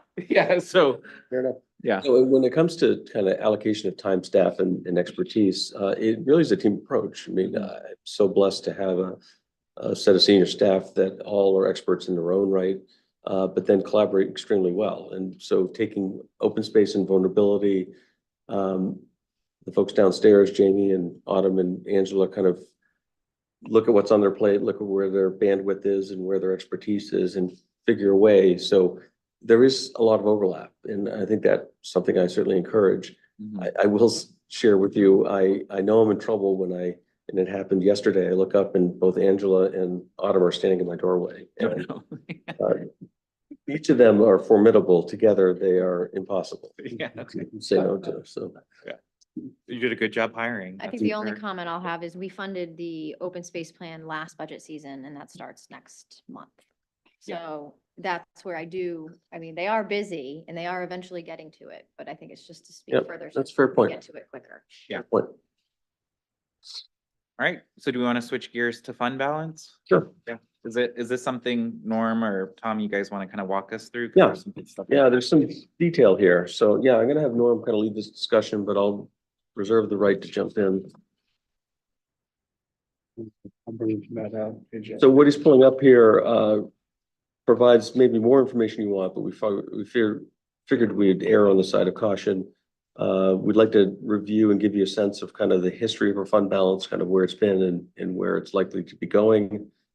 This schedule also models the proposed use of fund balance and where I think we'll end up at the end of FY 25 if you follow that proposal. And then we can get into kind of how the credit agencies view and consider fund balance in their evaluation process. Go ahead. Okay, thank you. Tom did an excellent job of previewing that. So this schedule, you've seen it before, multiple places. I've presented fund balance, in finance committees in the past and this schedule is the same schedule that's in the budget book, except for those far right-hand columns that are titled projected. Those have been added, and I'll get to those here in just a moment. So Can I ask a quick question Sure. about, because I was asked this by the school board and I don't know the answer to it. These percentages, does that include the school's fund balance or is that excluded from these calculations? the school fund balance is excluded because the school fund balance is restricted for its purpose, which is education. Okay, And our financial and fiscal policy speaks to unrestricted fund balance, which there's some categories within there. There's committed, assigned, unassigned. So those are the three. Okay, And then you drop all the way down to unassigned, which is free, unencumbered, totally discretionary. okay. So yes, the answer is school is excluded from this calculation. Okay. Thank you. I'm glad, because that's come up a couple of times from, the Yeah. school board. Yeah. And they're like, is that included in this or not? And I didn't know the answer. Couple of changes from the last time this was presented. I've highlighted the unrestricted, percentages and the target. And that's shown in the light blue lines. And I've highlighted the, unassigned, actual percentages and targets in the light brown or peach, however you want to view that. And the reason that we're reporting both those, and this is something I hope the Finance Committee has time to get to later in your year, is that our financial and fiscal policy wants us to consider and track both unrestricted and unassigned. Mhm. So from the perspective of our unrestricted fund balance, the financial policy states, excuse me, that we should have a minimum of 8% of current year revenues. And you see in that top blue line that we're well above that percentage. And we're actually above the council's target of 12%. So we're doing very well fund balance wise against that metric. And then if we drop down to the next section where we speak about unassigned, the fiscal policy minimum is 8.33% of the prior year's budgeted expenditures. So one is a look at current year, the second is a look at last year's budget and how your fund balance is performing against that to show whether you've got enough in your fund balance to weather any unanticipated storms. So with our minimum of 8.33, historically, we are above that. Some years, like in except for fiscal 21, we did dip below slightly, but the last 2 years, we're back well above our minimum, and we're actually above our target of 10% in those 2 years. So we've been fiscally responsible and brought ourselves back to the goals of the fiscal policy for both metrics of fund balance. Can I ask a question? And this might be a historical question. What was it in FY21 that caused us to not have the fund balance? Was that because of the COVID year where we really pulled back on a lot of things? And One was the COVID year. That was one driver. But the other driver that I'm getting ready to speak to is the impact of the Igus Parkway TIF in those previous years and how that drag has driven the fund balance down in those previous years.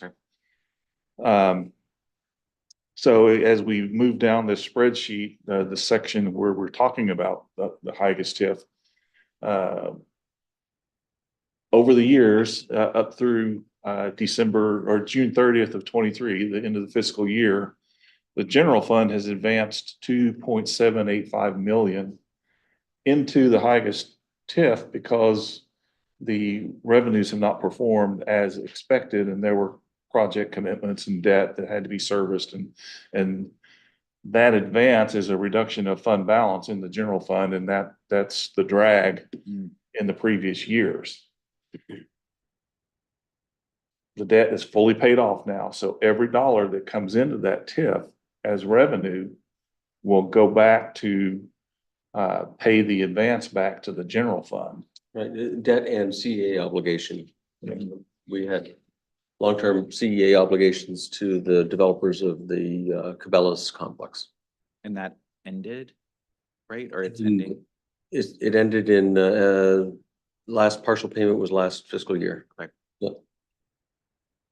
And that advance, when you apply GASB standards to it, that becomes a restricted component of fund balance. So it deducts from your available fund balance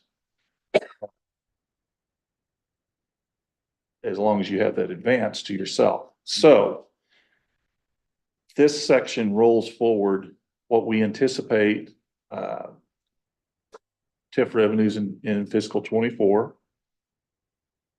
All of that will go to reduce that advance. And then as you move to the right in that section, the impact on fund balance, dollar for dollar, will take money out of the restricted fund balance, which in total is almost 5 million, but 2.785 is just the HICUS. And it will move it over to the category of unassigned. So you're swapping restricted for unassigned every dollar that comes into the HICUS. So you're improving your financial condition with every dollar of TIF revenue coming into the HICUS. Is this only a phenomenon that's happening in this budget year and it won't happen next year? The improvement, The dollar for dollar. it's basically a 2-year and a partial third year Right. phenomenon. Okay, so we'll see it this year, next See it in year. fiscal 24, and the impact of that is the 1,165,000. We'll see it next year. We've budgeted 1.3 million, which will almost pay off the advance. We'll be about 300,000 short. So in FY 26 will be that final 295,000 that Okay. Liam's hovering over. Yeah. Okay, So by the end of fiscal 25, and this worksheet that I put in the budget book was purposeful, that I stuck with fiscal 23 ending and didn't consider any future impact of budget increases and the like. I estimated that our restricted fund balance would be in the 2.5 million range, and our unassigned fund balance would jump to 13 million. Mhm. And that would put us in the 11.4% range for the unrestricted, the first calculation, and actually 12.69% on the second calculation. Just let me comment, this is the first year in my experience working in any community that I can speak with certainty. It's always a magical question, what's the fund balance going to be in the future?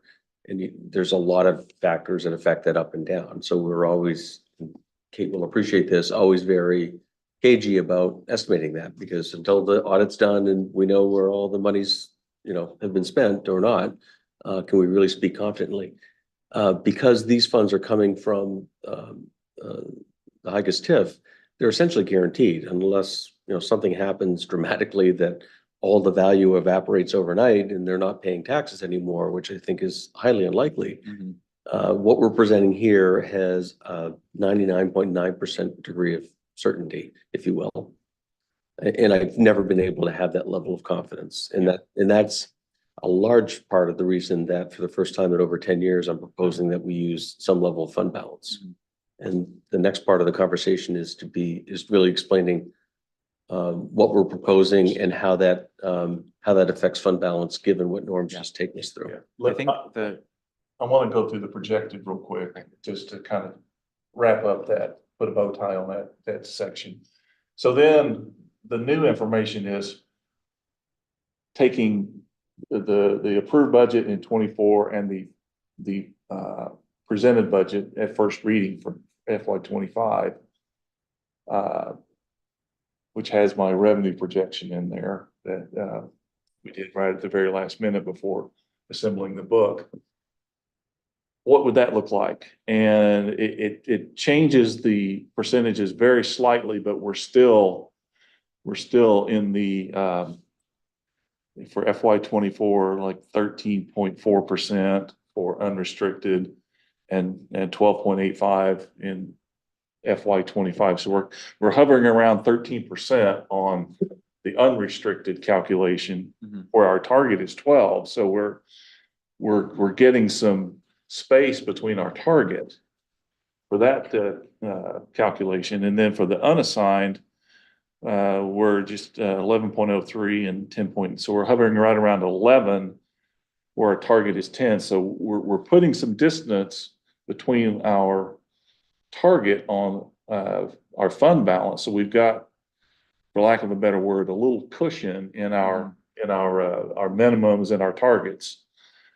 So that leads us down the page to the proposal to use the fund balance that had accumulated from the overlay. And that initial calculation was, if we use the 985,000, we would be at 11.4 and 11.73, but I factored that in up in the projection where I said we're at 11 and 10.9. So using the 985 would still leave us right around 11% of an unassigned fund balance, Is exceeding our target. which would give us like about a percentage over our target for our fiscal policy. So the concern that's been raised, and it's a concern that I have when we apply this, is not for this year, but so much like the consequence of what that means for our budgeting for next year. So meaning like, if we are gonna apply this as a means to help offset taxes, next year we're starting with $1 million or the 985 essentially as like a start of the budget, where if we don't have enough revenues or things coming in, people might feel that. My thoughts when I think of this is like, this is all budget decision neutral while it impacts the budget when we decide to use it. Like I would just like to make sure for the record and for the history, we say whatever we end this year's net budget with is excluded of this fund balance. So if next year we talk about how we set a target for a goal, that fund balance piece needs to be normalized so we don't, you know, Rely on Yeah. every year. yeah, So that- rely on and that it. was the feedback I know Counselor McGee was concerned about. He said he doesn't want this to be, you know, something that now we have to rely on. And I think if we want to do it one time, are we thinking about what it means for next budget year? And are we now making sure that we record that and say, we need to be careful because we've made this choice, and that choice means next year's budget is going to start 985 in the hole essentially because we've done this. And so we just need to make sure we understand the consequences of it. I think of it a little differently. You put 985 in this budget. We just asked you for $1.2 million back. Okay, so we basically looked at the budget and we subtracted $1.2 million. Well, if you net that $1.2 million against the 985, you get what, 200 and something to the good, meaning that in the current tax calculation, independent of reval, that means that we have held the tax rate with the effect of modest growth at 2.25%, which is good. Now, the question is, we have this additional monies that we think we can apply. And so if we say we'll put the 985 back in and then stick another $1 million back in, right? Then that will further reduce the tax rate this year in a year when people need it. But what it's not doing is it's not artificially bringing down the tax rate in the sense that we've applied the fiscal discipline to get to a tax rate increase, which would be reasonable in the current times. And now we're saying, however, we've had this residential commercial shift and market, you know, all of these unusual things. And as some have said, if not now, when? Yeah. But what I would object to would be applying that money into the operating budget, because that would have the effect that you're talking about. So, but do think it's important to explain to people, if we achieve this goal, that we have achieved this level of tax increase, and we have further reduced it by taking money which we have collected in taxes but don't need to keep and giving it back to you. But I think Is that a that, fair interpretation Yeah. of this? I agree, but I think the consequence is still next year, we're gonna have $1 million less revenue. That's gonna have an impact to our starting point next year, right? Like, that's what I'm trying to like Well, rationalize, and I'm I think saying our it, starting point is 2.25%. I agree with that, and I Okay. think, but I think that's what we have to say And is, that's a pretty good tax rate. And if we didn't just have this reval, we wouldn't be having the kinds of discussions that Yeah. we're having now. And so I think the question, the thing, and I'll stress this again, is that we collect that money in some ways as a contingency. You know, the overlay account in everyday parlance is for returns and refunds. Yep. And you always set aside some for that. And if you don't have as many returns or refunds, then businesses call that profit. We call that taxpayer money, and we give it back. Mhm. That's the issue of the overlay.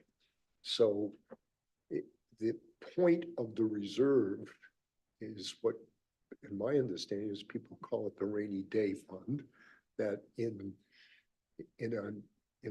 my business, I want to have 2 months operating expenses in the bank for uncertain, Mhm.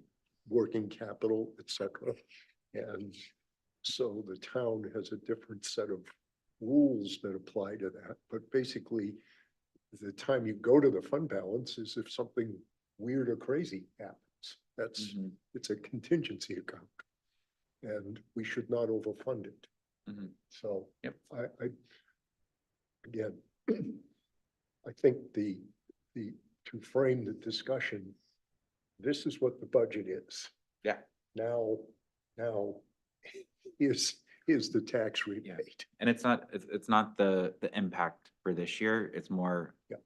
understanding what that means for our starting point next year, and how, as the council sets a goal, we Right. need to be doing it, in my opinion, taking the fund balance out of the equation that we applied, because again, that might change the numbers, right? Right. It might make us look like we have a different starting point if we were to say, let's look at what we did last year as our net budget, which would include this, Sure. and say we want to increase from that. I would say we would need to normalize to say the net budget, subtracting that is actually this. So if we set a goal about a tax increase, it's really, we just have to make sure that the starting point next year reflects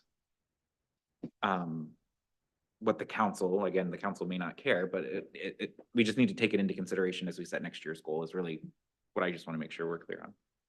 Are we considering the fund balance, using it towards a particular purpose? It's Would just- it be helpful if we said we're using it for this one-time purpose this year, like a CIP, or like, if we clarified what we were using it for and so Mhm. then it maybe wasn't something that we would have to carry over every year? So what I like to think of it as, to Don's point, is we have a budget that's 2.25%. That's what we're approving.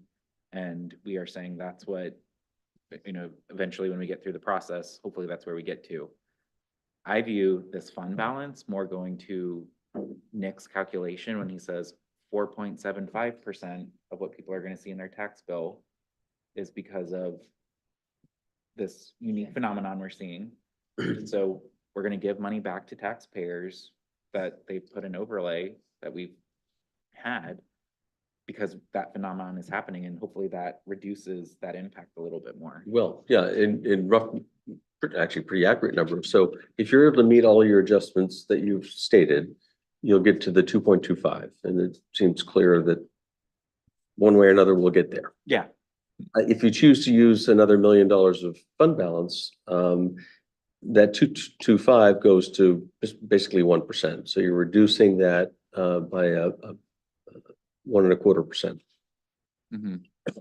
So the net effect is, right now, we're saying on average, taxpayers could see a 7% increase. So when we apply this fund balance, that would that number would actually be six than- point, less than than six.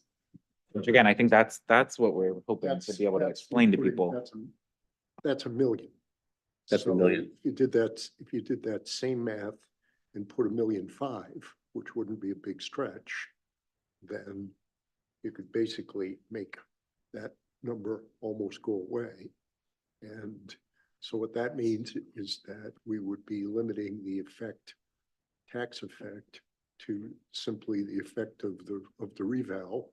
And for those people who would, then we would actually have people in town who might see their taxes go down a little bit because There still will be some there'll that still see it be go down. some, but Yeah. there might be a few more. I get a little uncomfortable going further than the million. I think it still keeps us comfortably within our range and so on and so forth.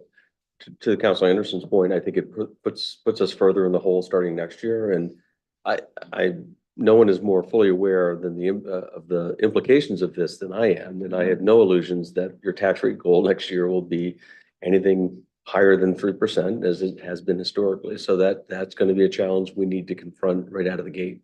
Well, and the thing that makes me concerned next year is the teacher contract, which again, the salaries for staff are our biggest driver, and that's gonna, I'm anticipating there's gonna be an increase there. Yep. So with the teacher contract and us being $1 million in the hole at the beginning, it could be a tight year for new investments again, if we want to keep that 3% goal. Yeah, That's where. All I'm of those are thinking. fair considerations. Yeah. I just wanted to say that really that this proposed use, I don't think is irresponsible. I think it solves in large part concern I've heard universally that we need to do what we can to reduce the impact this year because of the unique situation we find ourselves in. And more importantly, I don't think it's going to hurt our chances as we consider future bond issues. That this use, I think, is modest. I think, given the circumstance, it's appropriate, and we have a very strong story to tell, looking at what we've done historically in terms of building this and being good stewards. That it's not going to have any negative effect or drag on our ratings whatsoever. And I think that because of the bond discussion, that's a reason not to allocate it to any specific purpose. It basically says, this is money that we kind of gave back, so that there are no expenses underlying driving it that obligate us to do it in the future. Yeah. And Goes then- back to your grant analogy earlier, kind of. Yes. So are we going to get to that point where we say, okay, so we've used this fund balance and people are asking the question, what about, how is this going to affect a bond rating and what goes into that and so forth? I'm just conscious of the time here. And That's what we got, right? Yeah, just to reinforce Tom's comment, our fund balance has never been stronger since, I only went back to fiscal year 19 with this table, so that is a very positive story that when we go back for the next bond issue for our regular capital items, we will definitely be highlighting that and it will be a positive factor. And I did want to spend some time on the chart. This just represents the picture. And so the blue line is the blue bar is the unrestricted fund balance over the years, and the blue line is the target, not the minimum, but the target. And then the unassigned is the balances, and then the line is the target. Mhm. So just again, to retell the story, we're above our targets. Yeah. On these. I would highly suggest, 'cause out of interest of the full council, that we include this information in the workshop packet next week. I anticipate it's going to be a discussion that will come up, so I think just having it in there as a part of the packet will be good, because we need to. I would love some feedback in terms of what you'd like in preparation for the joint workshop next week. Are there any more questions on fund balance before we go there? Because I would like us to kind of give that guidance. Yeah. Okay, my thought is, mostly what I want to make sure is the school and the town come forward with kind of where they're at that point. Mhm. Share that so that everybody has that visibility, so that we're getting the thumbs up from the council. Like, I want to make sure we're getting from the broader council that the direction we've taken as a committee and the choices that have been made are choices that they're supportive of, or give us feedback so that when we come and do our final recommendation, we at least hear from counselors where they want to go. So I think that's important. I think there's probably some questions that I'm sure are technical that will come up, like with the school GPA and stuff, that I think is good just to kind of preempt and have the school there prepared to kind of talk to some of these unique things. Other than that, I don't know what else, like, I think just, it's really just kind of updating everybody on where we are, how much further we have to go. Mhm. And really get a feel from, for me, I want to get a feel from the entire council of, is this in general in the direction that they want? Or are there other things that they want us to do at this point? So because my proposed budget included, we'll say, the $1 million in fund balance, that's been our starting point of the conversation. It sounds like you'd rather be postured that we show you the adjustments that essentially get us 1.2, 2.2. 2.2. Yeah. And then also model it using an extra $1 million, so you can see Yeah. what that would do. Here we are as a function of the effort that you've undertaken, and here's a choice we could make further. Yeah, exactly. So of course, we actually find 1.2 and take the fund balance out of the equation. And then add it back in, or And then add it back in to show that effect. Yeah. I think that's, Okay. I think that's exactly right. So, Mhm. and, what I'm hoping to see is we get to the 1.2 with an explanation of how we got there. Some of it is budgetary adjustments, if you will. Mhm. Others of it are changes, expense reductions and so forth. And what I'm hoping is that we'll see the 1.2 plus another one from the schools exclusive of the health insurance. Is that correct? Yeah, I mean, I think the total number we're targeting at this point is 2.2 million in total. And it seems like about 1 point, is that, no, I don't know if I'm doing the math right. But we said 300,000 plus 1 million, so 1.3 million is from the pool. And about 900,000 would be from the town side. Right. Like, that's what we're expecting to see proportionally, like a proportional adjustment. Yeah. I just came up with 1.2, so we're ahead of the game. That's inclusive though of the 370 from the school that they had provided up to that point, so. I think from first read, we're looking for 2.2 million. Okay, yeah. 2.2 million, I show think us we have, that, and then show us the fund balance. I think we implied have here. a sense of how that's to be allocated Yeah. roughly. I suspect we'll be exceeding our part of it, which is all to the good. Okay, we can do that. Is there anything else you guys think that the council might wanna hear about? I'm probably gonna do what I did last time, because I think it's just good to bring them along and send an email, just letting them know the progress that we've made. Okay. And what's gonna happen next week, or what they can anticipate, and if they have other things like that they would like to discuss, to let us know and let you know, in particular in leadership, if they wanna add other stuff. There was a question in leadership. Do we need an hour or 90 minutes, do you suppose? I would suggest we have 90 minutes, and if we end early, we end early. I feel like at least the three of us feel pretty good about where, I don't want to speak for us. I just want to feel really remind good you, about- I'm not here next week. Oh, you're not here next week? I'm not, so So good you- luck. Yeah, so I don't know, like. So take 90 minutes. Take Yeah. 2 hours. Yeah. Well, Okay. I need 15 minutes for my reps on Yeah. tax and spend empire. Well, I just don't know if, because it's a joint committee with the school board, so let me also reach out to Carolyn and the school board to see if there's anything on their end. Your point's well taken. We'll schedule it at 5:30 if you don't need it all. There's. Or do you think, is there anything with Kate here? Kate, is there anything you think that we should be thinking about for this agenda that would be helpful? I think that just doing the catch up that you're talking about, making sure that everybody is where we are now, what's discussed on both sides. Where we have what we're left to do. Mhm. Because because our board will be voting for their second reading. Yeah, So that's why we're in a little bit of that. need to meet tomorrow. To get Yeah, things settled on ours. yeah. So as you know, as Kate just reported, their work is ongoing, our work is ongoing. Be nice to think we could have all this wrapped up in time for Friday, but we'll certainly have documents for Wednesday. Yeah. Those final set of changes will not have been approved by you, and we'll make sure we kind of carve those out and discuss what they are.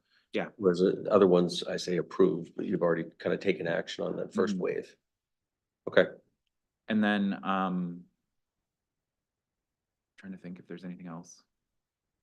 Oh, the one thing I just want to quickly align on with you guys while we're here is, responses to residents, because there's the form and then there's emails. So my approach has been, if we get an email directed to the committee, I'm happy to take the action to coordinate with staff and everybody to get an answer and get the response back to the resident if it's not something I can answer myself.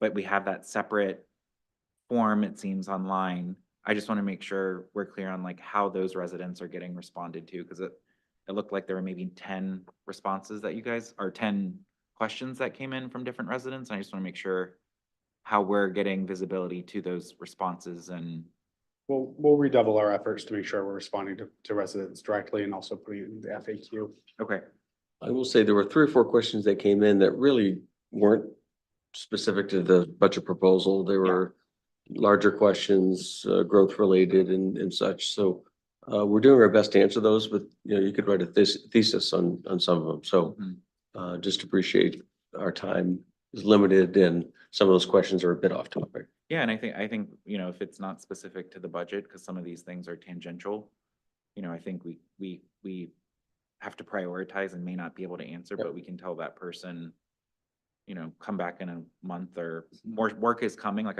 I told one of the residents, when it comes to some TIF question that they had, that's not really a budget question, so it's not one that That's what I'm referring to. prioritized right now. So we'll get back to you is kind of the message. We've put together about a page response for some of those, so we're likely to send those out and hopefully that will satisfy in the interim. Okay, that's good. I just want to make sure that they get responses. Awesome. Anything else from the committee? So we did have an optional meeting scheduled for next week. I remember, Karen, you can't be there. We have the workshop already. I think we'll get enough feedback at the workshop that we don't need the meeting next week. And then we'll have our normal meeting on the 9th of May to finalize everything. Yeah, it strikes me by the 9th of May, you should have sufficient detail, and it sounds order of magnitude related that we're getting close to where you want to get to. Okay, so will you be bringing an amended budget order for us to look at on the 9th? So that way we can hopefully vote to recommend to move that forward to council. Is that asking too much to have that ready? No, I don't know that you need to have that level of detail. I mean, what you decide to do, by virtue of that, will correspondingly amend the budget order. Mhm. We'll endeavor to have that done for you. Okay, I mean, it's not necessary if it's. No, we should be able to. It's just changing 6 numbers. Yeah, I'm just thinking just to get it on the 9th Yep. so that we can vote it forward and. So public hearing for the budget is next week, Mhm. and then, of course, final adoption on the 15th. So I think you're right on schedule. Okay, great. So next will be May 9th for this committee. Yes. Okay. May 9th, I think that's our regularly scheduled meeting, and we're trying, or no, we're no longer doing, we moved the meeting to June. Okay. Great. All right, with that, is there anything else? I don't see No one's anybody in the online. public. Any comments from the public?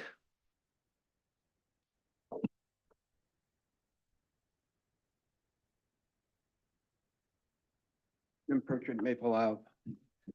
A concern and a question. And my concern is experience by using fund balance, TIFs, grants, and everything toward payroll. When I was with the city of Portland, we had employees paid out of those different funds. They dried up. And we ended up laying off 138 employees. If you haven't been through a layoff, you do everything in your power to prevent it, Mhm. because it's not pleasant. I still live with it. I had to sit through every one of those meetings. If we use fund balance, TIFs, whatever, I would recommend we don't use it toward anybody's salary. My question is, the state mandate of paying 55% of the school funds. Are we at 55% or are we lower? Yeah, statewide, it's funded at 55%. It's still at It is. 55 now. Yep. Thank you. Well, and I would just say using TIF revenues, in my opinion, to fund operating expenses. While there is a tax shift benefit that's being shielded while it's a TIF, and there are some incremental savings. When the TIF expires, all of those revenues go into the general fund. And once this particular TIF expires, the CEA is also done, so we're getting all of the revenues. So I actually think using TIF funds to fund operating budget right now is safe in terms of, I don't think we're putting ourselves in that risky situation, Jim, and I think even if we get to the point where I actually think it's gonna be the opposite, where we're not gonna have enough qualified uses for the TIF, that we'll have to reduce how much we're putting or setting aside for tax shielding, that, you know, that's actually more likely to happen, where we don't have enough things to fund. So I'm not as concerned, but I hear your point, like, especially with grants and things, like, if we're doing it, like, this was the conversation that we had in the, roundtable.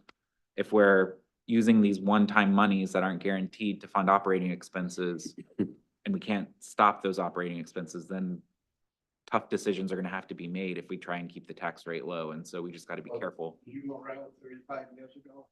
I wasn't born, no, I was three. Yeah. Yeah. Yeah. Let's, thank you for the caution. We will definitely think about it. Great. All right, well, with that, can I get a motion to adjourn? Motion to adjourn. All those in favor? Great. Thank you, guys. Thank you so much. This is wonderful.